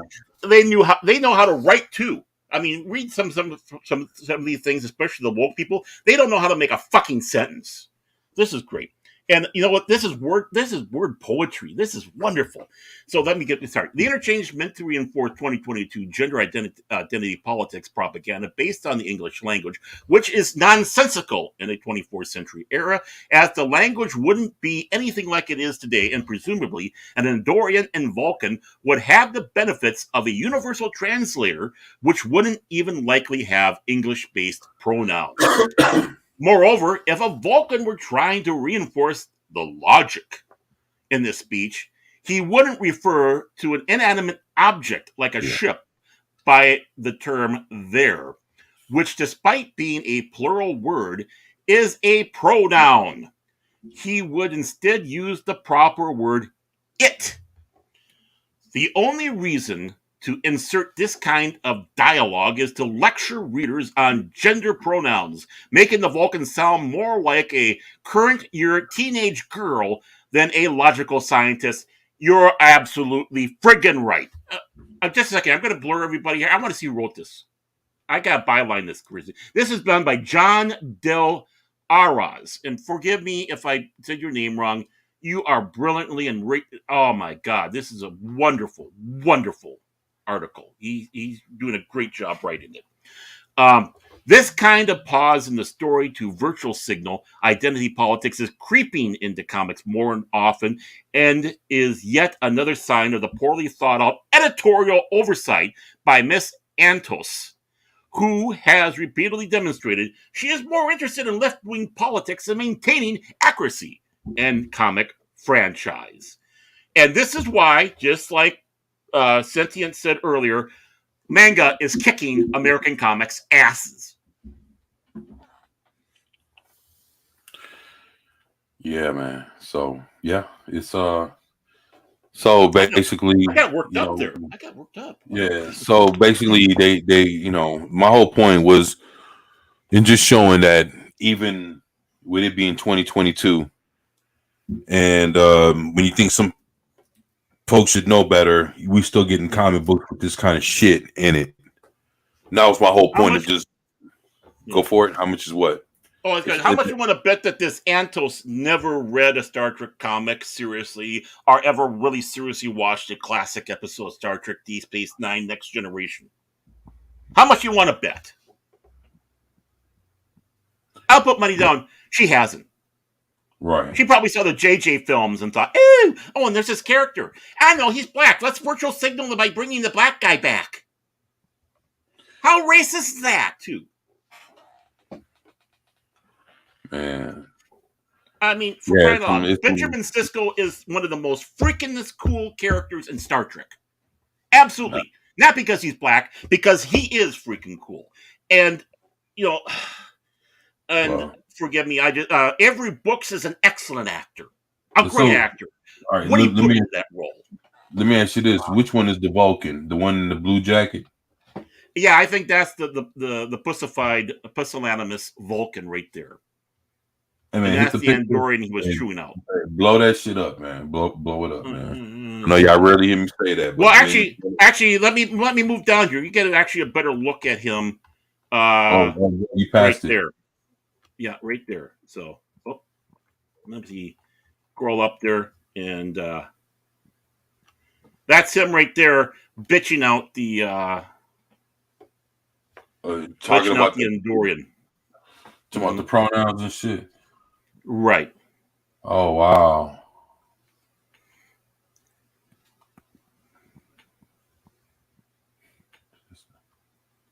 And they have Benjamin Sisko going, Ensign, no need to stand on ceremony. That's not Sisko. Well, that's that's all right. Well, at least wow. Yeah. Hey, what's up, Vigilante? Oh, hey, Veg. Yeah, that's crazy as shit, man. All right, well, at least we know what's going on with Star Trek concerning IDW. So, oh yeah, like I say, anything before JJ's Bad Robot, interference with Star Trek, anything before that, the same way it is with Star Trek and Disney. Anything before the purchase of Disney is good. Anything before the Bad Robot putting their hands on shit is good. Mm-hmm. And it's crazy because Bad Robot was the people involved in both tragedies. Right. So yeah, Star Wars, Star Trek, blame it on JJ. So holy shit. William Shatner was jumped over by a bunch of these IQ 72 knuckle dragon drooling morons when he sat back and said Star Trek wasn't political. And he's absolutely right. It's social. Yeah, there might be a bent with political ideology, but it's not political. It's social. It's giving food for thought on things. It's not going out there and hitting you over the head with a sledgehammer saying, this is how you have to believe, or else. It is not political. So it's like, when they were sitting back saying left, they're leftist bullshit. Yeah. I mean, I'd be upset if they were turning into all right wing. That's not Star Trek either. Star Trek is thoughts and ideas. It's both sides coming together. It's discussion. It's supposed to make you grow mentally, not lower the IQ to 69, 68 and drooling because it's all about me.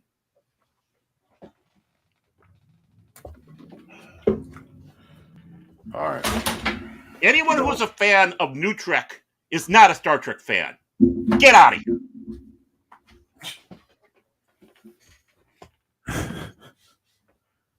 Oh, okay. You got me going. I didn't expect me to get going here. Sorry. I'll tell you what, man. We'll 3.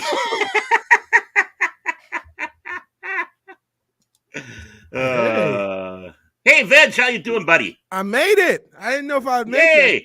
I'm live. Vigilante Wednesday here late on another episode of the Primetime Kings. I didn't want to interrupt what you guys were talking about. No, you good. You're not interrupting. You're good, man. Yeah, man. I just walked in the building from seeing Black Adam.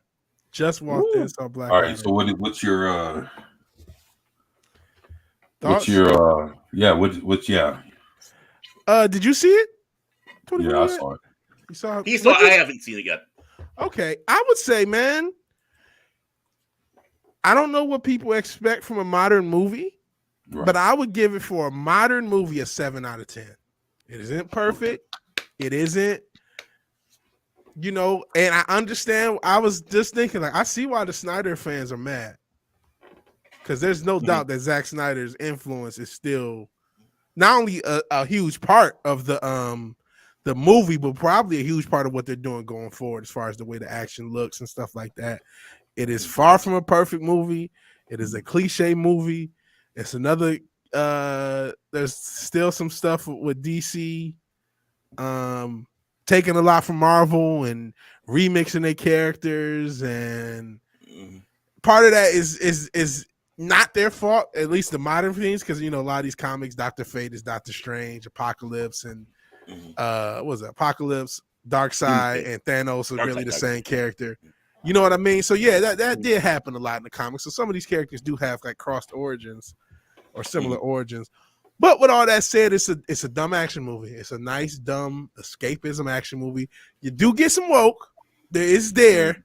There's no way you can get around it. It's going to be there. Yeah. You got a strong single mother archetype. Mm-hmm. You got some oppressor shit that's there. But for a modern action movie where you just want to, I got to eat popcorn, spend time in the theater, and see a bunch of cool shit. All the CG isn't perfect. Some of it's cheesy. A lot of movies cheesy. But this is it's a 6 out of 10 if we're honest. But for modern movies, I give it a 7. So that's my small review. There you go. Well, as long as it's cheesy and not cringy, that's the important. Yeah. Since you've seen worse action movies. You've seen worse movies than Black Adam. I can tell you that.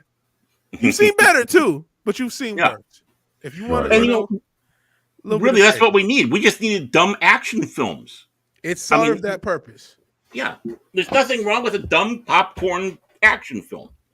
Yeah, as long as you're entertained by it, even if it means that it's not a film I go back and watching, but I had a good time.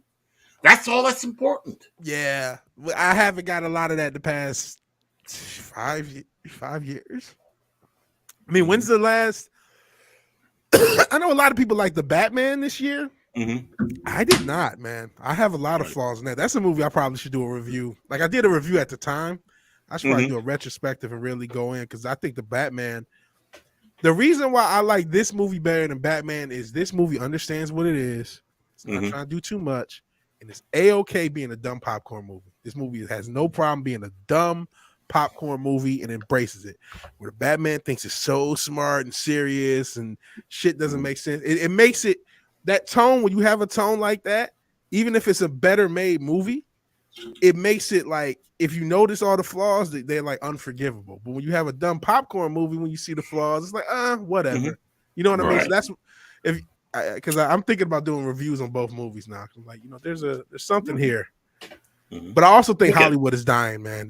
Between how even though I'm singing his praises, it's a very formulaic, cheesy movie, and then the trailers beforehand, it's like, man, y'all don't know how to make movies anymore. Y'all forgot. Y'all lost it. Yep. The movie magic is gone, man. It's like it's a lot of shit's kind of went out the window, man. With to be honest, man, a lot of people are scared, man. The reason why we got in trash entertainment is because people are scared to fight against the woke shit, man, and nobody's willing to take a chance anymore. Everything's so politically driven that it's ousting a lot of folks, man, and it's killing a lot of creativity, man. And bro, the creativity's dead. Yeah, they showed a trailer for Dungeons and Dragons, something to Thieves. Yeah. With Chris Pine. It was like, okay, this is Guardians of the Galaxy and with wizards.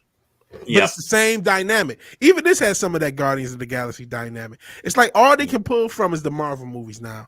Even when they're not in a Marvel situation, a comic book situation, all they can do is pull those tropes. And it's like, I don't know, man. How is this supposed to last long term? Control C, Control V. And before going on, I just want to say hi to the Star Wars guys. Hey, Paul, did you bring Phil with you? There you go. If you brought Phil, I got his coupons. And such a dildo with a good point. Creativity and big corpos don't mix, man. No. They've lost it. They've lost the movie magic. And I keep thinking about film and TV. I don't see how they last 10 years. I don't see how theaters are going to last 10 years because they're not going to have the movies to show. And I don't see how these networks last because people don't watch TV anymore. No. Well, they watch reality shows. That's what they watch. Yeah, they watch reality shows and football. That was the only two things that people watch. Everything else, that's it. That's it. Nothing else gets watched. Maybe, ironically enough, news does. Fox News, CNN, even though those ratings are a little worse without the Orange Man, they're still better than most of the crap they put on TV. We talked about G4. I mean, they were getting views into the thousands for a network on cable. You know what I mean? They're not just losing to big YouTubers. They're losing to like us. You know what I mean? As far as G4 was. And that's with a cable. So how does this last 10, 15 years? It doesn't. This becomes the new medium. That's why they're trying to police it so much, because they're just trying to roll out the corpos just coming here. Well, just think about this. Just think about this, Vidge. Until the football season started, On Patrol Live, which is basically the spiritual successor to Live Patrol, is on a very minor cable network called Reels, and it was pulling in the top ratings for cable watching until football started. Then it dropped down to like maybe 4. Wow. And yeah, I know that. I remember because that was one of the shows that got canceled because of wokeness in 2020, and I remember there was a huge push to bring it back, and so I guess they brought it back as a new show. I'm not shocked though that it was one of the top cable rated shows. There's nothing worth watching on TV. There's not. No. There's nothing worth watching on these theaters. News is the entertainment. That's another one since you dildo. You're right. That's and then that's even that is still kind of in the reality space. Seeing all these people, basically cops. You know what I mean? Just live. So it's like I don't see how the entertainment industry lasts. I think part of them going to wokeness. I mean, there's a lot of evil stuff, shit, even in the Black Adam. There's, you want to see Illuminati energy, deltas, and all that is there. There's a lot of evil reasons why the agenda got pushed. But one of the kind of earnest ones is a lot of these people in power thought, okay, we have to connect to young people because we're going to die. And we have to figure a way to connect with young people. And all these young people who will work for us say this is the way to go. So this is the way they went. Now they realize they made a mistake. The ones that aren't all in are starting to try to spin a little bit. I think even a movie like this might have had more wokeness if it wasn't for some of the pushback. But a lot of it go ahead. They're listening to the wrong children, the wrong youth. They're listening to the ones that with doing that dumpster fire called "I Am That Starfire" or whatever. Yeah, they're listening to the Twitters out there that don't even care about this stuff. Yeah, they did. They listened to the wrong people. Right. I see why. They were scared. They were desperate. They were like, you guys know, you with the purple hair, you're young. What do we do? Make everything about gender. Okay. Hey man, you'd be surprised though, man. And the thing is, dog, so much consideration was based off of their input to the point where it fucking drove a whole industry to shit. Yep. Right, dude. And I mean, and you talking about input from people that don't even give a fuck about none of these IPs, none of these properties, these franchises, and dude, and had all the look. They didn't give a fuck about none of it, but had all the input to fucking drive it into the dirt. Yeah. So they didn't give two shits about it, but had everything to do to fucking destroy it, and thinking that their 2 cents was gonna fucking bring it into some kind of forefront better than what it was, better than what it was based off of. Like it's like I don't give it like it's like somebody saying, hey, look, Star Wars just hired me to fucking help do their movies. I hate Star Wars, but now that I'm here, I'm gonna make Star Wars into some shit that that blah blah blah, knowing that Star Wars is a success, but this person that hates it it has the power to fucking turn it into some shit that's, dude. And that's the thing, man. The people that hate this shit are the people that are in power to fucking change it and destroy it, man. Yeah. Hi, Janet. By the way, Janet from There to Planet. Hey, Janet. Hey, Zachariah, Pat ass, everyone. What's up, Janet? What up, bro? And the thing is, the thing is they hate us. These people that they've been talking to, and the people who are put in there, they hate us. They want to destroy what we have, and that's I mean, what was it when the person doing She-Hulk was sitting back saying, "We on purposely wanted to troll the real fans out there." I can't believe you would hire someone. But I do know. I just explained why. They were desperate. They saw the numbers were dipping before wokeness, and they're like, oh, man, this doesn't look too good. We need to, whatever the youth do, whatever the next college person with a purple haircut comes in, whatever they say Right. we're gonna do because we don't know what to do, and then they made it worse. Right. Right. And it's killed it beyond recognition. They're not coming back from this. I mean, the death blow's already been hit because what they did is normies don't watch this shit no more. No. Mm. They don't care about this shit anymore. If it wasn't for, that's why they troll us, because they'll see a metric in their Twitter. Oh, look at how much Twitter engagement, social media engagement we get when we troll people. That's what my man, everyone's favorite Kevin Smith told you. He told you the Netflix exec, when they saw all the negative pushback for He-Man, they were excited. This is what these execs think. They still got this, all publicity is good publicity. And then when everything fails, they're like, oh, what happened? You know what I mean? But I'm starting to at least understand why they think the way they think. It's starting to really come together of why these people got that power. It's like there was a bunch of dumb execs who didn't know what they were doing, who went. I mean, yeah, there was some agenda. Yeah, there was some backroom eyes wide shut stuff, but a lot of it in Peace Out Sit Room was just people who were scared and just went with what they thought the youth went, and it backfired so greatly. And now we are dealing with these people that hate us and all this stuff. And it's like She-Hulk. I can't imagine. I mean, it wasn't the most expensive series because that CG looked even worse than some of the stuff I saw. I mean, good Lord.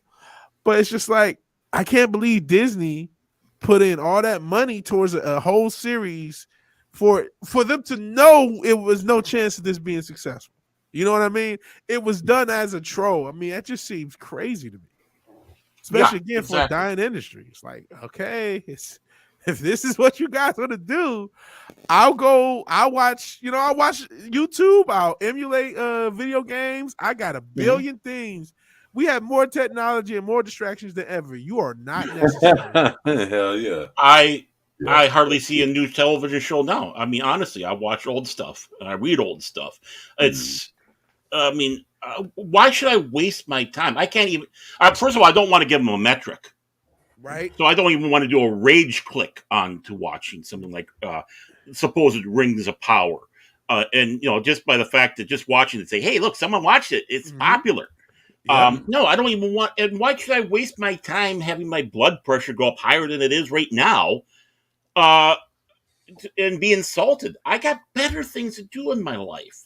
I'll put the Bob Ross channel on and see the happy little trees.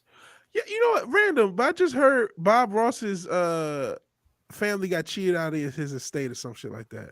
Yeah, somebody effed around. In fact, Bob Ross's kid, he's not allowed to go around there and put Ross on stuff, even though he's a Ross.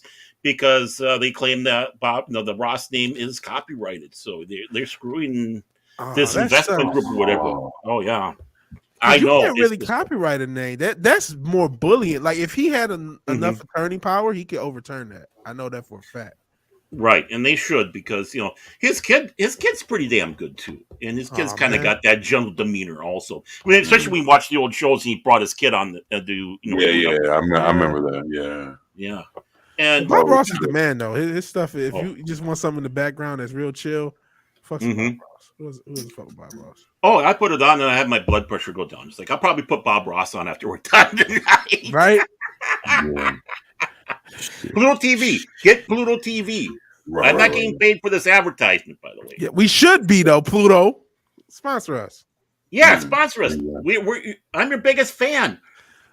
I know I was promoting Pluto TV way back in the day when they were first starting out and telling people, and people didn't want. They thought I was crazy. It's like, well, I didn't. I've had people come up to me like years later, going, I finally did that, and you were absolutely right. I'm sorry I didn't do it. It's like, yeah, man. But yeah, you know what? Entertainment. We've talked about it on this show, on a lot of these shows, and oh man, Rings of Power. I saw the first episode. How you like it? I don't know how. Bruh, I don't see how anyone can sit through that series. Yo, I don't see how anyone can sit through it to even hate. Yo, I love that role. That's but I do got to ask you about the one chick, man. The Black Dwarf chick. How did that go down? That was weird as fuck, man. That was weird as fuck. The chick. that was fucking the Black Dwarf, and that was like they did that shit was so ignorant, man. That was it. There's no other way, because that was what they were implying. It was to the point her kids. This is the first episode. Her kids are getting bullied because she's messing with the dwarf. It's almost like they were so heavy-handed with that storyline. I'm like, come on, bro. We doing this? I made the joke when it launched, and I don't know if I should make the joke. No, I feel uncomfortable. Yeah. But it was as if it was the 60s and she was race crossing. That's basically the implication they were trying to make.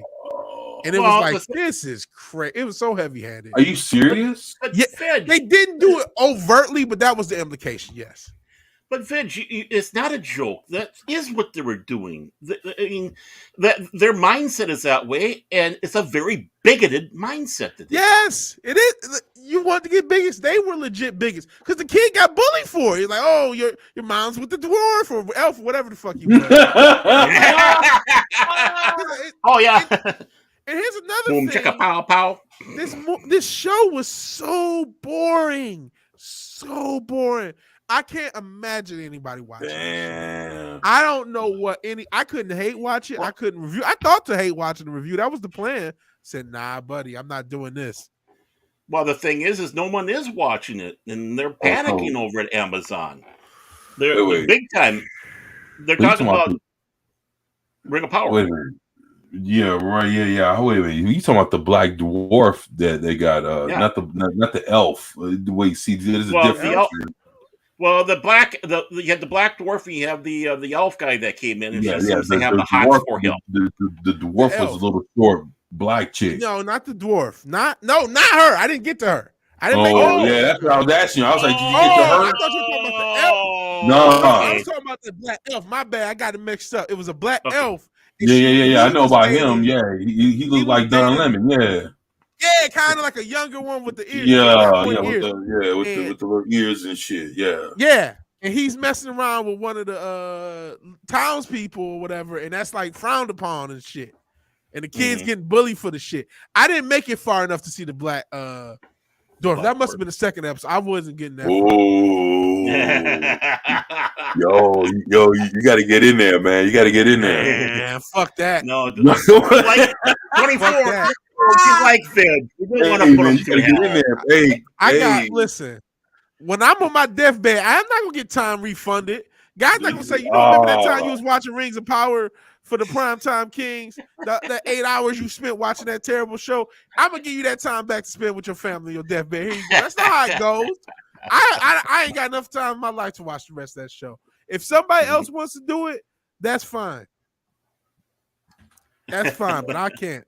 All right, so let me ask you: did you see the black hobbit, the black dude with the gray hair? Yeah, I did see him. I thought that was racist. I'm like, oh, so they made him a black homeless person and called him a hobbit. That's messed up. That's what he looked like. That's what he looked like to you. Like, I'm like, all right, let me ask you this: didn't he remind you? You remember? You watched the Jeffersons? You remember George Jefferson's dad? Yeah. Well, I was thinking Grady. I was thinking Grady from Sanford without the beard. But no, Grady at least had his hair like cut and kind of like neat. This dude just, I can't say shit because my shit looked crazy right now. But like his shit was just crazy, like not just unkept and shit. Like he was a cave person or something. It just looked. Did they go so far as to have him do the ham bone on the show there too on the corner? I mean, if they're going to go, might as well go all way. It damn near felt like it because he came up and everyone was doing their little magical jig or whatever the fuck they were doing as the Hobbit. They start playing this little music like, and then the Hobbits were coming for their little shit. Fuck this shit. Oh shit. And they had to go to White House, whatever the fuck they were doing. Oh shit! It just felt that was an hour that felt like it was 4 hours that I was watching. It felt like it was watching. For some reason, the whole original trilogy doesn't feel as long as that hour felt. I could watch the whole original 9-hour trilogy of Lord of the Rings and not feel as long as that hour that I'll never get back. This is the best review I've heard. Oh, so So you're saying if you watch the Peter Jackson's extended version, you'd have been better off than watching this shit. Absolutely. You will feel more your time has been more well spent. Right. That hour took. I can't believe that first episode was just an hour because I mean it felt like it was 5 hours. It felt like it was just forever. But what about the women and the people of color and the dwarves of color? None of that matters. Listen, this is what I said. Also, I said, listen, if you think making all these dwarves white would have made this show good, then you are a white supremacist. This show is horrible, horrible. There's nothing redeeming about the show. It shouldn't have been made. It shouldn't have been made. I can't believe they spent billions of dollars for it. You know what? That's what you get, Jeff Bezos. I hope this does cost you a ton of money. And no one's gonna watch it. They got 5 more seasons of this shit. Yeah, I was about to say, man. And I heard they're gonna see the thing. I heard they're gonna try to do some course correction. Oh yeah. I heard they're gonna try to do some course correction and then don't say reboot, please. No. They're gonna try to fix and clean some things up and re-represent it back to us. Right. They're gonna try to. They're gonna try the apology tour, I guess. Yeah, because they're gonna try to fix it up, clean it up, and then basically, hey guys, we're back, and we fixed some things and got some things right. So, but the thing is, like, none of it is gonna matter at that point. No, this is unsavable. Oh no, I mean, it's bad when they're going out there and have this is for real. There's people writing articles saying that people not watching this show is going to cause an economic problem out there. You know what? There's an argument that it might because I didn't think about it. Because all right, when you talk about how big of a company Amazon is, how many people they employ a lot of people. Right. And there's some communities. I lived in one in South Carolina where it's like that's the biggest thing in town, and this is such an expensive disaster for them that it's logical that it's like, okay, we have to start cutting from other places. Well, you know what I mean? They have to. But from what I heard that the movie side, Rings of Power, like all that TV movie side of this shit, I heard that shit is completely separate than, it's completely separate than their than them shipping out their goods and what we really know Amazon to be. Yeah. Right. So I heard both of those are they're two completely separate things, man. If it's not, then maybe I heard wrong, but I heard that one thing would not affect the other. I think you're absolutely right, 24, because they have to do it because it's just like two different things. I could, because the thing is, I couldn't see them using their shopping money or whatever the fuck, their money that they make from selling their goods.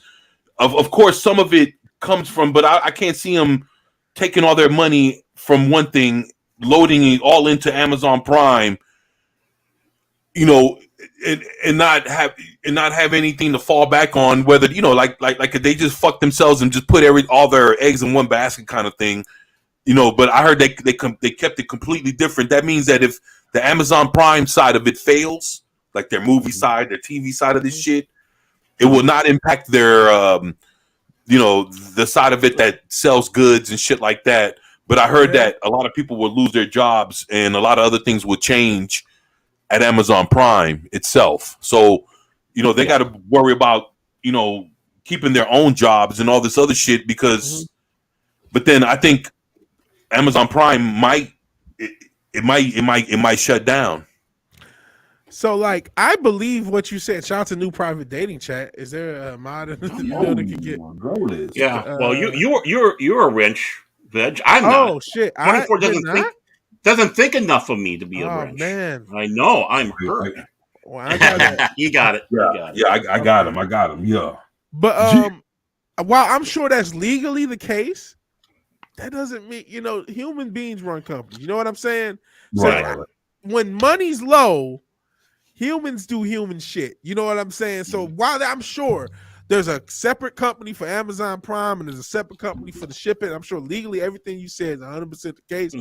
if the same people are in charge of the pools of money at both companies, when they see one fall, even if they're going to mothball it just to take that loss, Right. you know what I mean? They don't want it. They don't. Those type of people don't want lower bonuses. So there's at least a possibility that if it does falter enough, that even though it's not supposed to affect the shipping side, that it could.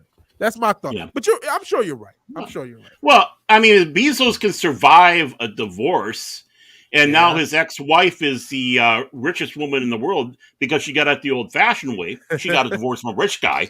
I mean, if he can survive that, they're going to have to. They'll find a way to survive this little fiasco. But it's going to be there's going to be a lot of talking to. There probably has been a lot of talking to. All their propaganda, all their BS, Vanity Fair articles, all that crap didn't help them. And now it's like, okay, what do we do? You quit. You take the L and just abort. Yep. You could have built dick rockets. You were better off building dick rockets, Jeff. You got more for your money building those little weird shaped rockets. Yeah, let Chandler go up one more time. Yeah. No. He done with that shit, man. Shit. Dildo's right. The reason power financial crash of 2023, bro. Future historians will be confused as fuck about this clown world period. Yeah, it's not going to make sense. Oh man, dude. Yeah. I think when people look back at this particular era, man, it's gonna be some. Yeah, it's gonna be some whack shit, man. Like, dude. And I take no part of it except for thrashing it, dog. That's it, man. Yeah, can you imagine us talking to our grandchildren about this? Yeah, I was there with the big Amazon crash of 2023 when they put out shit. Yeah. I could see myself when I came pointing at my grandkids like, "Don't go woke, little motherfucker." This is the perfect example. Going woke has you go broke. I like Pat S. little comment there. Fine. Hotblackdwarfs.com here. Hot Black Dwarfs near you tonight. Oh yeah? Yeah. Yo. That's what we need. We need that .com in our lives. Holy shit. You're a sick man, Pat. You're a sick man. That's why I like you. Oh man. Hey, someone knocking on the door. Hold on, I'll be right back. All right. Oh, all right. All right. Hey, Hopefully it's not the Illuminati to knock us down. I'm gonna sit back and see. Shout to the Hot Black Dwarfs. Oh man.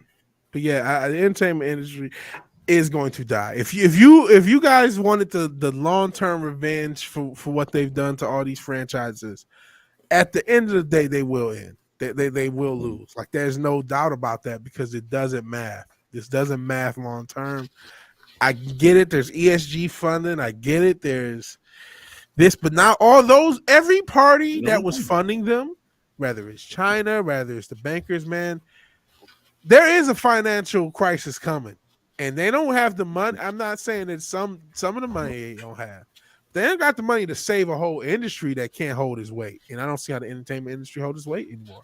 Well, China has pulled its money back, and what they've been doing with the government, the other money we're saying, that's been getting pulled back because they can't afford it.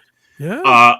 As it goes, and it's like I'm still holding hope that it's maybe with DC, going the way get better, over there at Warner Brothers, they'll bring in young talent, actual talent, yes, that they see on. I mean, look at all these people on YouTube, and it's like these people have a love of storytelling. Bring them in. Let these be the new Lucases and Scorseses and Spielbergs. All these people, bring them in. This is what we need. And if you can do that, you'll save the industry. If you don't, if you keep on sitting around and doing the same thing over and over again here, yeah, you're right, Veg. It's dead. I'm hoping for the former, not the latter. I want to see the new talent coming out there and wowing us. I want that bad. And Cincha Dildo mentions the infamous BlackRock. They're one of these evil corporations that fund a lot of this craziness. And yeah, they are going to be putting money in Hollywood, but like that's the like Hollywood, which is already its own little crazy situation. If you heard about how some of those financials work, when they have a successful movie, it's still a failure because of all this other stuff. They write stuff off. They do a lot of funniness with their books. Shout out to Disney and that one accountant who I don't know what happened to her. So listen, there's definitely a chance they cook the books and throw money around, but like there's no income coming in. There's not enough income coming in. Can it still drag on long term because of that money? Yeah, it could. But I just feel like ultimately it's dead because that will be the only funding it gets. There will be no funding from normal people because enough people aren't watching. They're paying for cultural influence. There's not enough people to watch for them to influence any goddamn thing. You know what I'm saying? So they're gonna start. Is that Wolf saying that they're investing themselves? Or yeah, he says BlackRock has to because states are divesting themselves of BlackRock from their personal funds. Missouri was the latest state to do so. So that means everything ain't rosy there. I don't think this works long term, man. They don't. They're not even. People are watching them for them to move culture around. You know what I mean? Right. The Last Jedi was supposed to work. It wasn't supposed to be a colossal failure. It was supposed to be a colossal hit and kick off this new way of storytelling that everybody was supposed to be engaged with. Instead, the entertainment industry, at least in my lifetime, is the worst financial and creative state that has ever been. And I don't see it lasting as it currently stands another 10 years. TikTok has already taken it over. YouTube has already taken it over. Yeah, well, the hubris of some of these people thinking that they're still the bee's knees, that everyone is going to keep on flocking to TV, movies, stuff like that, and there's nothing else out there. Well, just like you're saying, Vidge, there's other things. TikTok, YouTube, the old, watching the older programs, reading older books. And I hate saying older when we're talking about the Star Wars EU and stuff like that. Stuff. Yeah, classic. Thank you. Right. Yeah, thank you. I need Venture around to keep me in mind. I like that. But that's just it. They have that hubris thinking that they're the only game in town because they live in that little bubble. They don't realize that we're not a slave to them. Yeah, they do have some slaves, but most of us here, people in the chat, us three, we're not slaves to them. That's why we're barbecuing them. Yeah, we're not slaves. And they have to they have to start learning that lesson. Yeah. And I mean, think about something like She-Hulk. How did that make a cultural impact if nobody watches it? Right. So if they did fund the She-Hulk, what did they get from it? They're like, well, we made all these points. The only people who watched it were the people that hate us and don't know and don't care anyway. We didn't get one. There's nobody watched She-Hulk and said, you know what? I think I'm going to take up social justice. Nobody. That didn't happen. It didn't happen. And so I think as this, and just like I said, man, I feel like they're pushing. They're still adding some woke elements, but they're scaling it back. Like even something like Black Adam, I just saw. They had the little, semi-feminist character, but she was still felt scaled back from what you would expect if you would have seen the past few years. Yeah, because the thing is, from all of dude, I've been making Black Adam videos since as almost as long as my channel's been around, and dude, a lot of shit was supposed to have went down in this movie, man.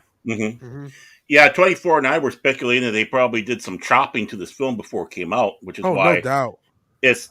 Why it's kind of disjointed and feels like a first draft, as Script Doctor and Gary were saying on Saturday Morning Pop. But you know what? First draft, I can see that. But you know what'll fuck it up is if they have all the woke shit that they cut out in the deleted scenes. Yeah. Boy, when the DVD comes out, when people when the DVD come out, man, they'll fucking destroy this fucking movie, man. And be like, see, look, basically the motherfuckers would be like, hey, we told you this shit was supposed to be woke. You know, check out this deleted scene, and you know they're talking about they, them, and some pronoun bullshit, and it's like, oh, what the fuck? Wouldn't shock me. There was a little wokeness. They had the little oppressor shit. The people, I forgot what Karak or whatever the country's called. Kondak. Kondak, yeah. Kondak, yeah. They did some shit with that. And then, like I said, some strong single mother trope.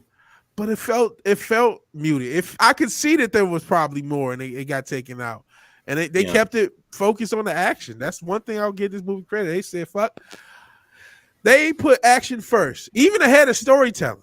But action first. Action first. You know, like I was telling the chat, and I was telling Baron, man, when they came out with this movie, the version of Black Adam that we're seeing is basically parts of him from his origin, you know, from very little from his original state. Then you see parts of him from the 90s, because I have everything Black Adam, you know, through the 90s. Okay. And yeah, so basically, like I was telling, I have almost 50 years of Black Adam straight. Like, so everything that's in which is all involved with Captain Marvel. Yeah. So basically, all the shit with Captain Marvel, of course, all of it has Black Adam in it, you know. And then the fact of when Black Adam became a part of the Just Society of America, that happened in the 90s too. And I got those comics when he first met him, and when he became a part of the Just Society of America. Captain Marvel was a part of the team too. So just imagine, you got Atom Smasher, you have Cyclone, you got Dr. Fate, you got Alan Scott Green Lantern, you got Jay Jarrett the Flash, you have Captain Marvel, you have Black Adam, Hawkman. Dude, the team was fucking deep as fuck, man. Yeah, They was able to fucking handle the Justice League at that point, because you got both of them. Yeah, and then you got Green Lantern, you got the Flash, and then you got Atom Smasher. So it's like, dude, dog, the fucking Just Society of America going, and then they had gotten Stargirl. You know what I'm saying? So, dude, they had a pretty formidable fucking team, man. But that's in the comic books. And the thing is, they took that interaction of Black Adam first joining the Just Society of America, and they tried to make something of it and put a little piece of that. That's how they show up in the fucking movie. Yeah. Because the thing is, Black Adam and Just Society of America, they really don't have shit to do with each other, except for in the 90s when he became a part of their team. But they're not a part of his history. Captain Marvel is. Yeah. Captain Marvel wasn't even in this movie. Yeah, so see, that's another thing I don't get. They're starting to build a lot of shit between heroes. How you gonna have a Shazam movie? You're gonna have Black Adam movies. When the fuck are these motherfuckers gonna meet? Yeah, they switched the origins up. Like what? 7 movies from now? Well, they advertised Shazam too. He and Black Adam. I didn't see him. He's about to come out with Shazam 3, and then Black Adam 2. He's not even gonna face him then. No, he's gonna face Superman in Black Adam 2. Dude, so it's Shazam 3. He's not gonna face Black Adam at that point. So how the fuck are they making? It's like basically you're making a Spider-Man, you're making them Venom fucking movies. They became franchises, but at what point do they meet? Do they ever meet? And they got everything to do with each other. Yep. That's a good cop. Same thing as Spider-Man and Venom, where it's like these characters' origin are with each other, and now they're separate because they've taken the different tellings of the story. Where Venom, it's like, that's. Because Venom gets his powers from Spider-Man, because that's why he has web and all the other shit. And then with Black Adam and Captain Marvel, they both get their powers from Shazam, the wizard. They both. He says Shazam in the movie, so it's like, okay, clearly he's linked to Shazam, but y'all didn't link him. So yeah, this is again, both companies doing the same story shit, where it's like these characters are actually linked. They're in connected like this, and because of rights and movies and stupidity, one person has a movie franchise and the villain has a movie franchise, and they don't even link up until the 5th movie in each franchise. It makes no fucking sense. We Yep. already got 3 You're right. Spider-Man movies and 2 Venoms, and they haven't seen each other. You dial for real, man. No, and actually, they're working on Venom 3. Yeah, and we're about to get the second Shazam and the second Black Adam, and they're not going to see each other. So we're going to be like 10 movies in both of these franchises deep without the 2 characters. So it's funny how you're gonna see Black Adam fight Superman before he even fights fucking Captain Marvel. It's like, and so you know what? The thing is, the way these companies are starting to put out different comic book companies. Let me tell you something. For anybody that loves comic books and love these comic book movies, aren't you starting to see a fucking pattern of them putting out a superhero movie or a superhero TV show, and the villain is somebody that has nothing to do with their motherfucking ass? Right? They do that. Dude, it's like I'm starting to see that a lot. It's like, damn. Give an example. Suicide Squad, really, the James Gunn one, it was cool. It was a cool movie, but they have nothing to do with Starro. Starro is really above their pay grade. Yeah, Starro's a DC because he's called Starro the Justice Conqueror League, for a reason. Yeah, he's really Justice League top style. Hell yeah, man. So it's like, I don't know, man. It's like, okay, I'm hearing, let's say, give an example. Dr. Doom is not even going to be I heard the main villain of the Fantastic Four. Okay, that makes sense. They keep doing it, and they're gonna keep fucking up Dr. Doom. They'll never get him right ever. And dude, and so it's like, so basically you see Captain Marvel like Shazam. Doc, he won't even face Black Adam, and it's fucked up. Like okay, you see in all these Batman, and it's like shit. Batman and the Joker got their own universes now. At least the Joker has shown up in the Batman because he's at the end. Yeah. So the Joker becomes a Joker without Batman's involvement, influence, nothing. Nothing, man. That's why I didn't like that Joker movie, and I know that's a thing. Shotgun Wolfen, he brings up another good point. The character I just saw, Black Adam, will fuck the character in Shazam up. Oh yeah, he would beat the braces off him because they made Black Adam look like you need Superman because he's fucking things up in this movie. He's tearing shit up. That's It's 2 hours of him tearing shit up in CG. So there's no way Shazam is gonna be able to fuck with this guy. Fuck that. That's illogical. So there's a lot of shit. Yeah.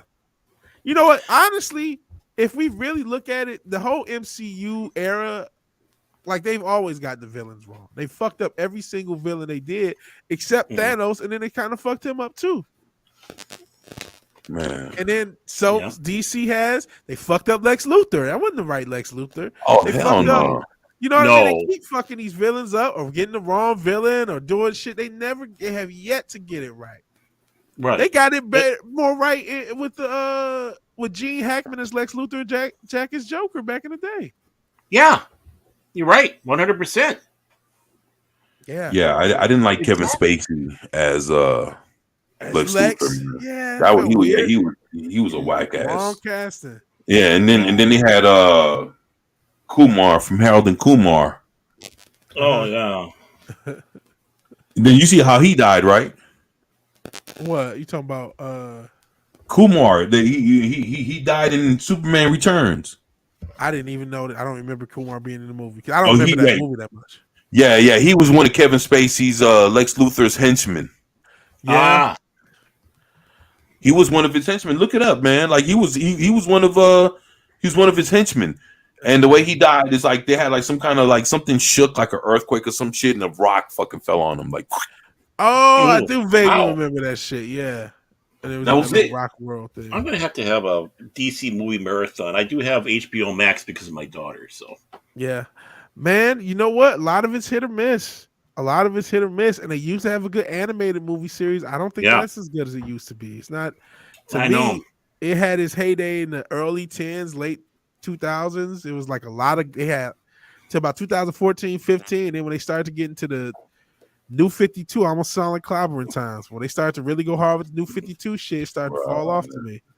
Yeah, I mean they did a good job doing an animated Dark Knight Returns. I was disappointed with the Killing Joke. I mean the first half of that was unnecessary. Oh, Unnecessary. that was with Mark Yeah. Hamill too. Yeah. Yeah. Yeah, Yeah. did I say Luger Padass? I thought I said Luther. I know who Lex Luger is. He's not. He's a wrestler. He Lex Yeah. Luthor. Lex I thought I Luger, said yeah. Luther. Yeah, Lex Luger's You obviously said a Luther. wrestler. I thought I said Luther. Okay, but yeah, the first half of the Killing Joke was weird and crazy. Yeah. And some of this shit, man. I hate to use the term incel, but it's like, okay, so now Batman's just fucking Batgirl. That seems like some incel wrote that shit. I'm not even gonna lie. I agree. The Killing Joke, I get that the Killing Joke itself is a short story to try to adapt to a film. But to me, if you're going to add time, I would add time with all these alternate Joker origin stories. That's what made the Killing Joke interesting. Is Right. he has the one origin story where he's a criminal, the one origin story where he's a comedian, and you're not sure. That's where they should have fleshed it out and made it like more into that, and that being like kind of going back and forth between like a past and then going to the future, the current time. But then each time you go back, you're like, wait, this doesn't make sense, or this contradicts itself. And you realize, oh, it's the Joker. It's not right. I don't know what the origin is. That's one thing they actually did well in The Dark Knight, where he told the story twice about how he got his scars. You really don't know how he got his scars. That was perfect of letting get in the Joker's mind, where he gives one origin and then another origin. Both seem believable, but neither one is true. And it's like, that's how they were supposed to do it. And instead, they're just like, oh, wouldn't it be cool if Batman just fucked Batgirl? Yeah, it'd be awesome, man. Yeah. I mean, and that's and despite Alan Moore's hatred of superheroes, he did do that right. And basically, they put down the fact anything you saw of the flashback of pre-Joker, you can't count on his reality, because this is the Joker's mind. It's twisted, and it makes absolute sense. You cannot hold this to a canonical origin story of the Joker, unless you want to go with the canon of his head canon, and that's about it. Yeah, which I like. But yeah, you're right. Of his origin should be. I didn't know this. That's what he blames Walter Hamada. It may have been him. But even some of that Justice League Dark, Doom War, some of that stuff was cool. Some of it wasn't. I think they started to get a little bit more hit or miss when they were in that era, when they were doing Justice League Dark, Justice League. Some of them were cool though. Some of them were cool, but it wasn't as good as the stuff before that. And then Cincha Dildo is saying that Batman and Batgirl had to keep the bat population going. Yeah. Well, all it is a bunch of guys wanted to bang Batgirl so bad, and so they had to write it in there. So basically, yeah. self-insert shit. We call it out when it's some woke shit. Got to call it out when it's some bullshit like this too. Yeah, definitely self-insert shit. Definitely. Yeah. Call it as it is. Yeah. No prisoners. I hope all the shit side. I do think between the two, between Disney and DC or Warner Brothers, if you had to pick, which was more likely to give you something watchable, not great, I would go with DC right now. I would go with Warner. It's not perfect. You'll still have plenty to complain about, but they definitely will give you something more watchable than Marvel is giving you at the very moment, right in this moment. That's one thing I will say. I agree. I 100% agree with you. Absolutely. I agree. Yeah, I mean that's all the way around, So yeah, man. Let me ask y'all, see, we're heading at a 2.5 hour mark. So wow. Out of here in a minute. Yeah, I know time kind of flew. But I wanted to ask before we bail, but you guys, anybody going to be watching anything before? Because you got to think today is Halloween Eve. Yeah, it is. So today's the 30th. So we got tomorrow. Yeah, man. If I'm not mistaken, unless I'm wrong, am I wrong? Yeah, tomorrow's Halloween. No, tomorrow's Halloween. Today is the anniversary of the War of the Worlds, because that was done on October 30th, 1938. Right. So this is the anniversary of War of the Worlds. I have to do a shameless plug here. I'm going to do an absolute shameless plug, but I was involved with a radio play reenactment of War of the Worlds. Salty Texas Sea did it, so he's going to release that tomorrow. Oh, that's cool. It has Purple Valkyrie's involved in it. So is Brandon the anime guy, myself. And tomorrow, so hunt down Salty Texas Sea tomorrow, and take a listen. I can't wait to hear. He said I did a good Yes. job. I think he's lying, but Well, That's yeah. smooth. That's smooth as hell. Yeah, I'm that's gonna some good check that shit, out. man. Yeah, I love. I can't wait to hear it, man. yeah. So I'm excited myself. So I have to. I had to be quiet for a long time, but until he started putting the stuff Yeah, out. Now I see, man. It took everything for you to hold it in, man. I see that. Oh yeah, That's because sick. I am excited about it. It's been a long time since I did Yeah. anything like this. So Yeah. Oh well, That's shit. At sick. least I we got like that that one. to look forward to. That's what's up. What about you, Mhm. Viz? I don't really have much. Probably more random streaming at random times. I'm sorry. Oh, okay. That's what's up. Culture Crime Fighters will be tomorrow. I can't tell you if it's going to be pre-recorded or live because I won't know until a couple hours from now. But I'll try. Also try to. I always try to get some stream. I may do a gaming stream after. So maybe like just retro gaming and shit. That's what's up. Shit. I know. I'll be watching a few things. I know I got this couple nice wild. pile. Yeah, I got shit. What is that? Which Night Out? Which is that's an old one. Yeah, that's an old one. That's with 70s, right? Yup, that's with Gilda Radner. Gilda. Oh, I was trying to shit. think. I was thinking Ruth Muggsy, but I knew I was wrong. It was Gilda Radner. Yeah, That's before my so time. I never heard of that. yeah. This some old school shit right here, man. So Okay. yeah, I remember something about Night that. Out. One, You yeah. pick that out, man. Then of course I got. Oh, I Okay. haven't seen that. I haven't seen that in ages. That's dope. Mhm. That's dope. You got Which the is- physical media too, because I like that's some shit you're not even gonna see no more. You know what I mean? Yeah. This Not is that one. yeah. This is the fucking Bugs Bunny Halloween special. Mhm. Yeah, this is the shits right here. It's Was that a full hour one? Or a half yeah. hour? Okay, I yeah, think it because was. they had like all the shorts they had with the creepy crawlies, like It's about an hour long. So Witch Hazel and what's that? I'm trying to remember the name of the monster with the name. that big brown. Yeah, dude, Gertrude. the big hair. Yeah. Yeah. Then Dog soldiers. Dog ponies. Oh, never mind. Wrong thing. Yeah. I'm sorry. nah, this is this is the steel case limited edition. This is actually fucking werewolf movie, man. Yeah, it's a good one, man. So anybody into For that vigilante, I gotta go. Come on, man. And Cynthia Dildo, if there was a Star Wars Halloween special, I'd be watching it. Oh, shocker. Yo. Wes Craven. Oh. Yo, you got to know what this is, man. Anybody in the chat? Yeah, I've seen it. Yeah, Yo, he was raw as fuck. He was like, "Get the fuck out of here." He was wild as shit. Yeah, he didn't give a fuck, man. He was like, he reminded me of a dude from the hood, man. That He was just- top tier cult film there. Yeah, he was just a convict, but I was able to identify with him real quick. Yeah, I'm talking about the way he talked, the way he talked, the way he cursed, his mannerisms. It's like a wild ass, dude in the hood, man. Like he talked shit, like he didn't give a fuck, man. I was going to Like- ask, did you identify with them before or after you put the fork in the electric socket? Dude, nah, he was fucking awesome, man. Like I say, he was raw.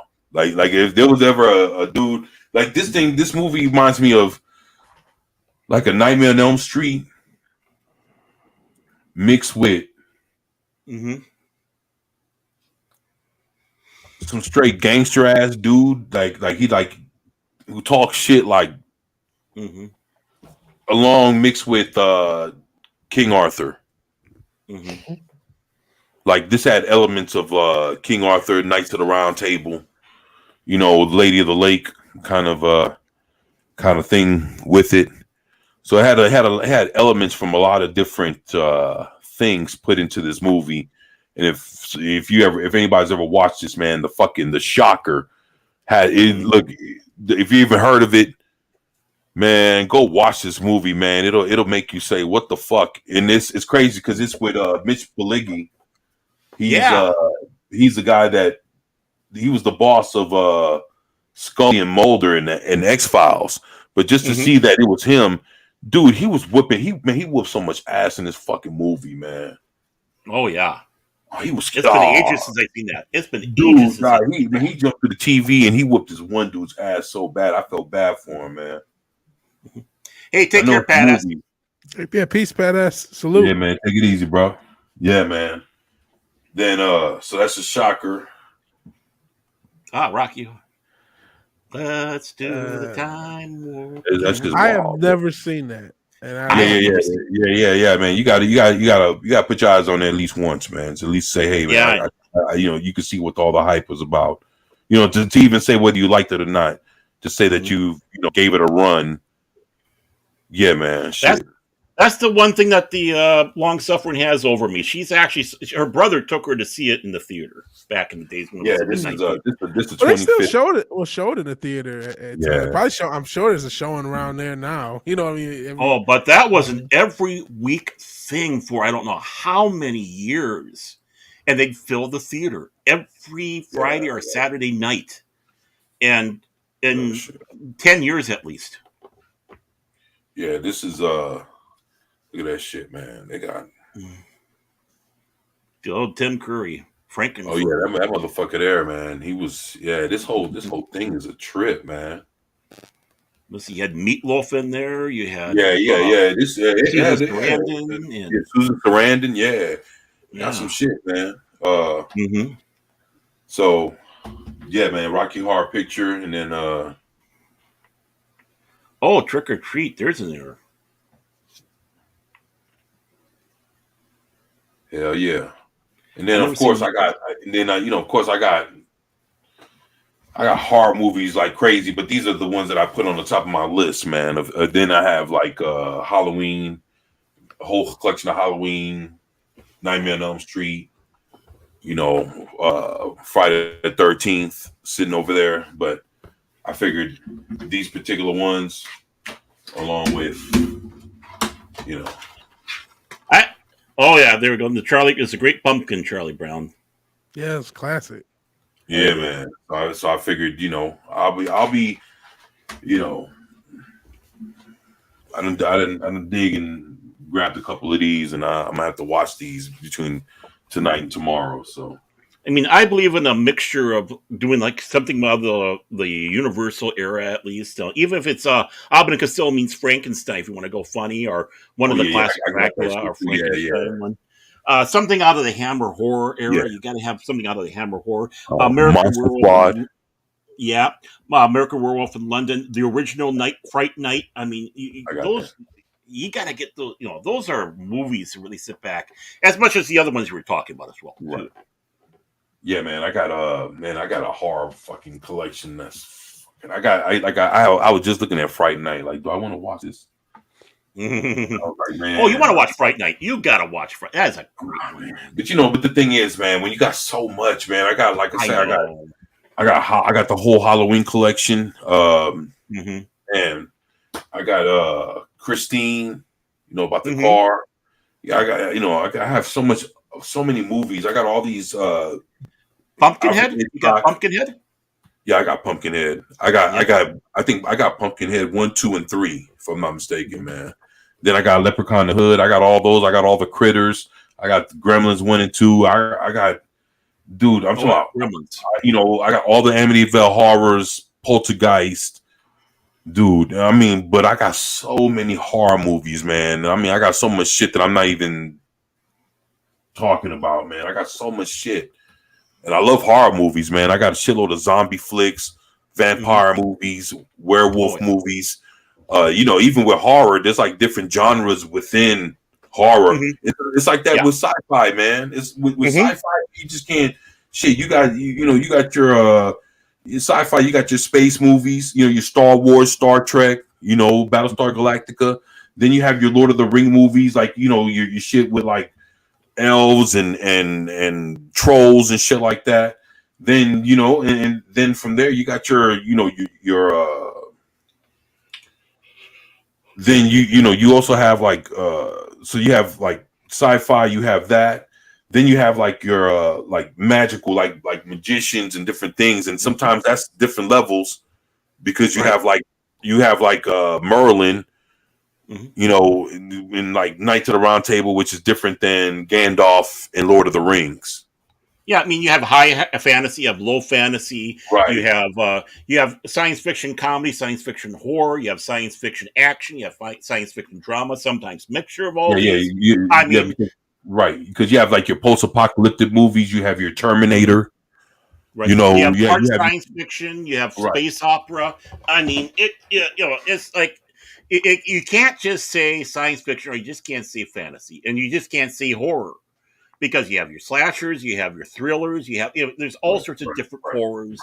Right, exactly, and that's the thing. It's like, I don't like horror film. Well, you like watching Psycho. Well, that wasn't a horror film. Well, yeah, it is. Yeah, it is. Yeah, it's a psychological thriller horror film. As Cinch and Dildo knows, this is actually conversations we had on the cocktail lounge. We were doing these lists. I know he just did one horror movies the other day. I'm so out of it. I'm not a big horror guy. But we were talking just about different genres, in particular fantasy and sci-fi, and having strict definitions. But when you talk about, I mean, there's always crossover. There's always multiple genres involved, and it's not. They're very deep genres, in general, which makes it a shame that storytelling has gotten so cliche and so terrible, even outside. And then when you add the wokeness to it, it's like, man, there's a lot here in all these genres of exactly. Tapped out. So it's a shame, but you know what? We have the internet now. There's somebody right now who we don't know yet who's making the next best thing. So that's the cool thing. And I'm waiting with bated breath. I'm not just kidding. It's not bullshit. Yeah. Hopefully, me too. Hopefully somebody, hopefully it's, they'll let him or her put it out. And instead of trying to hold it back, because I heard there's a lot of good shit out there that we'll never see because the real shit that would make a lot of money gets put on the back burner, and because the thing is they'll green light something woke that won't make any fucking money. That'll get green light first before the good shit that would make money. So what do you do then, man? When you got people that are in control that'll greenlight some shit that everybody hates and doesn't want. Right. It's like, come on, man. It's like something has to change in the process of how that works too, man. Because I heard we've lost out on so many years of so much good shit because all of it gets passed over because they don't pass the Bechdel test. And then from there it's like, yeah, man, it's like it's fucked, man. So and we're losing the actors and actresses that can do those roles too. Man. Yeah. I mean, honestly, can you imagine some of these people in some of these roles, and there's no one replacing them or able to replace them? I mean, I heard Cynthia and Dildo was going to do, his own production company, but that casting couch issue that he has, Yeah, I don't know if the Croatian casting couch is the best place to look for Hollywood's future. Yeah, that's the thing. Even if it's not woke, it's going to be bland, generic corporate crap. I'm talking about Black Adam, but I know what it was. It was a simple popcorn movie. It's just that they can't live off of. They don't have. They're done. I was talking to this about my brother. We were watching these trailers. It's like, here's House Party in LeBron James's house. I don't want to see this. I don't want to see Dungeons and Dragons, aka Guardians of the Galaxy 15. Right. I forgot what the other trailer was. Oh, Shazam 2. Like nobody I didn't want to see Shazam 1. And let me ask you this. They're not fighting no dude in there, huh? In Shazam 2? Like think about it, man. Like whatever they were doing. Oh, yeah. I don't remember who they were fighting. Helen Mirren? No, the bad guys is Lucy Liu. Lucy Liu, okay. I think it's what's the name? What'd you just say, Baron? The name? Well, I said Helen Mirren, but maybe Yep. That's the second bad guy, and then there's a third chick. Okay. So not Judi Dench. So basically, if you know how it goes with the fighting in superhero movies, who is Shazam really going to be fucking Who is he going to Well, really be fighting? If there, is he going to be punching Helen Mirren or whatever fuck her name is? They're not going to allow probably that. fighting minions, and the actual Yeah. female characters of the Shazam kids are actually fighting Oh my females. god! So Probably. they'll let the two girls fight Mhm. the 2 or 3 girls fight the other chicks or whatever. Yeah, okay, then what? I don't know, man. It just to know that the villains of the movie is a bunch of females, man. It's like, what do you expect for Captain Shazam Marvel to do actually with that? Yeah. Especially when he's not allowed to fucking hit girls because of the rules Right. and movie making and shit at this point. Yeah. That's the whack thing. So it's like, then what are we looking at this point? Right. Yeah, Oh, this is now we probably saw a the dark disaster. side here of Cynthia Dildo's casting couch. Yeah. He said There is Shut the up. dark side. straight up organ harvesting. Yeah, there's always a black market. Yep. There's always a black market. It's probably it's a safer job. And believe it or not, it's probably less murder and organ harvesting than in the movie business. Who knows? Who knows? Or maybe they're connected businesses. Who knows? That's Wolfen is very high. Honor among Thieves does Dungeons and Dragons. He's a long-time D&D player. Same here. 79. So I'm hoping they're going for more to get it right. The monsters look right from the manual. I think that's going to be, you know what? It'll probably be similar where it's a very enjoyable movie. If you're a fan of the franchise, you'll probably have fun. It won't be substantial. It won't be deep, but it won't be. It doesn't look like, that trailer didn't show me a movie that was going to be super woke and terrible. It showed me, like I said, it felt Guardians of the Galaxy light. There's a lovable team that you're supposed to care about and be invested in their little journey. So it may be watchable. It may be good, but it's definitely cliche filled. If you're going to get something good from Hollywood, it's going to be filled with cliches, and that's just. I am hoping. live with it. I'm hoping it's good. I mean, I like the 2000 film. I'm probably one of the few people out there that like the 2000 film, but I took it for what it is. Your popcorn, mindless, flick out there where, this is exactly how, when we do our Dungeons and Dragon playing, it goes. You think you're going to go this route and they just go to hell, type of situation. So, but yeah, I hope it's a good movie. I really, really do. I've been playing not as long as Das Wolfen. I started in the early '80s, but I love D&D, and I've been craving for a good D&D film. Yeah, it looks fun. It looks fun, like just cliche feel. But I'm not gonna. It's just a trailer. Who knows? I hope you guys get a good movie. I really do, and you might. I do think. I would be slightly less black pilled on Hollywood, so long as you're willing to accept that you're not gonna get the best. Like, mindless entertainment might be back in Hollywood, and that's a small victory. You're not the good stuff may not be coming through that door, right? But something watchable and fun, I think Hollywood can at least do that. At least that's what shown with Black Adam, and a lot of people liked No Way Home last year. So there's been movies where a lot of people have gone away happy. Right. So you can still get that from Hollywood, and you know what? That's a win. 2020, I didn't think we were even going to get that. Long term, though, the magic is gone, but there's still fun to be had. That's my review of Hollywood.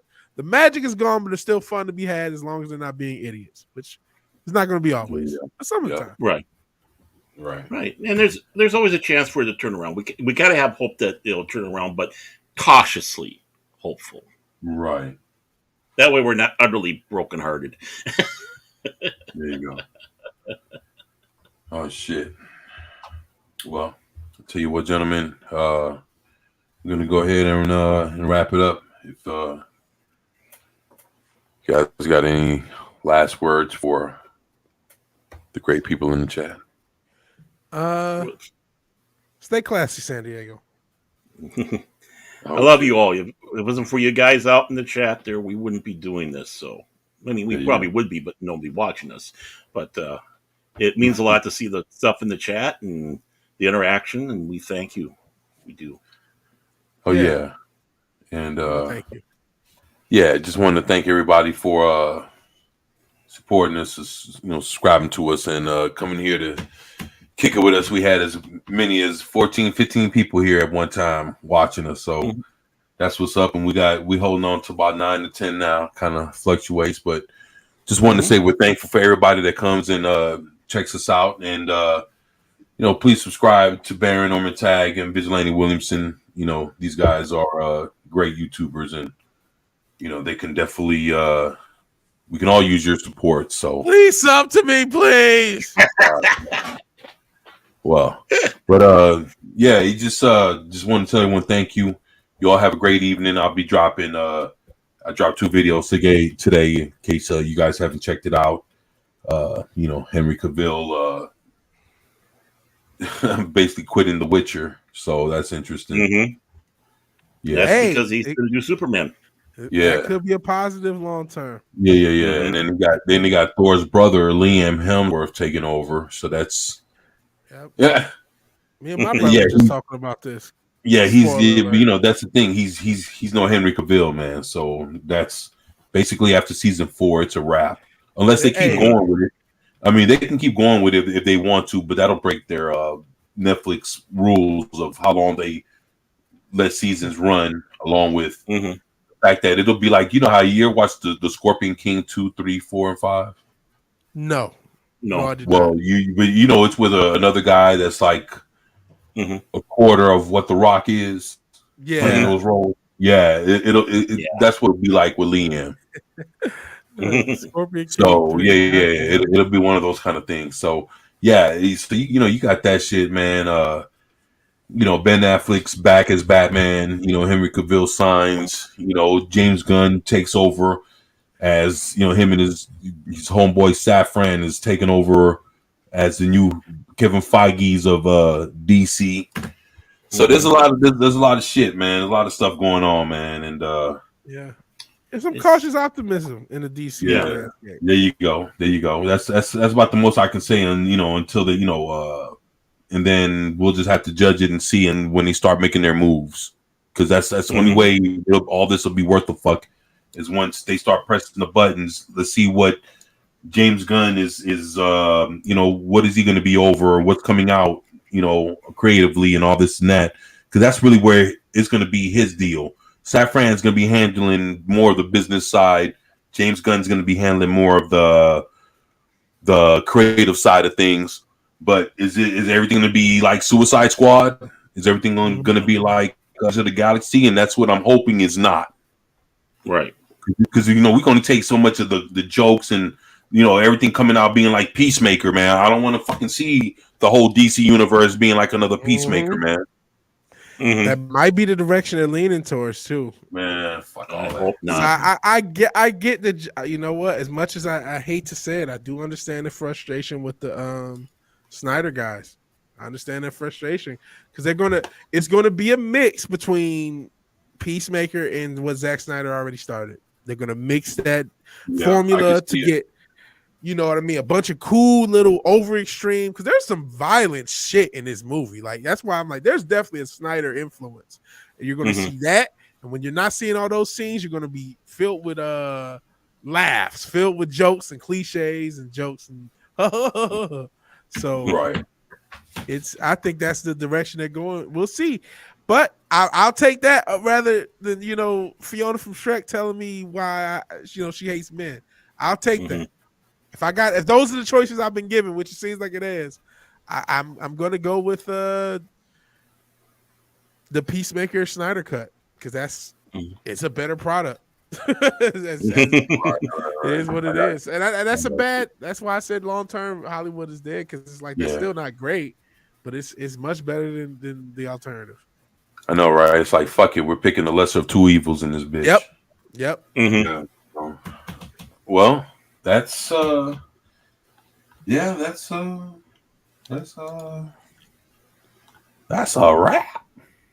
It's a wrap. Wow. Yeah. So there you go. So that's it. I guess fellas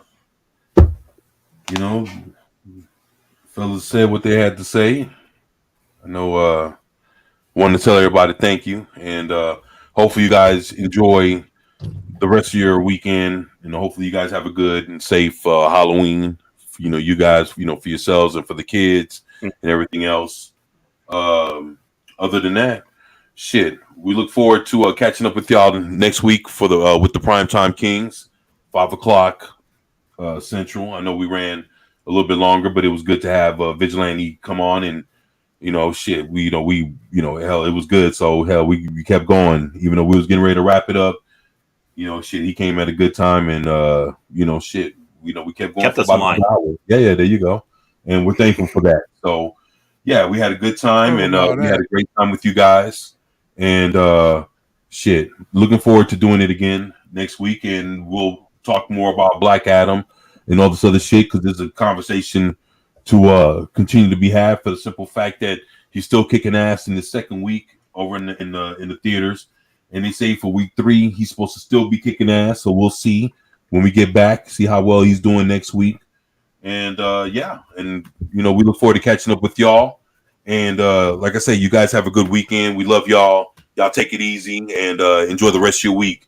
And from us to you guys, it's Vigilante Williamson, Baron Norman Tag. It's your boy 24/7 Fusion Media, and we're the Primetime Kings, and we're out. Peace. Happy Halloween. There you go. Yeah.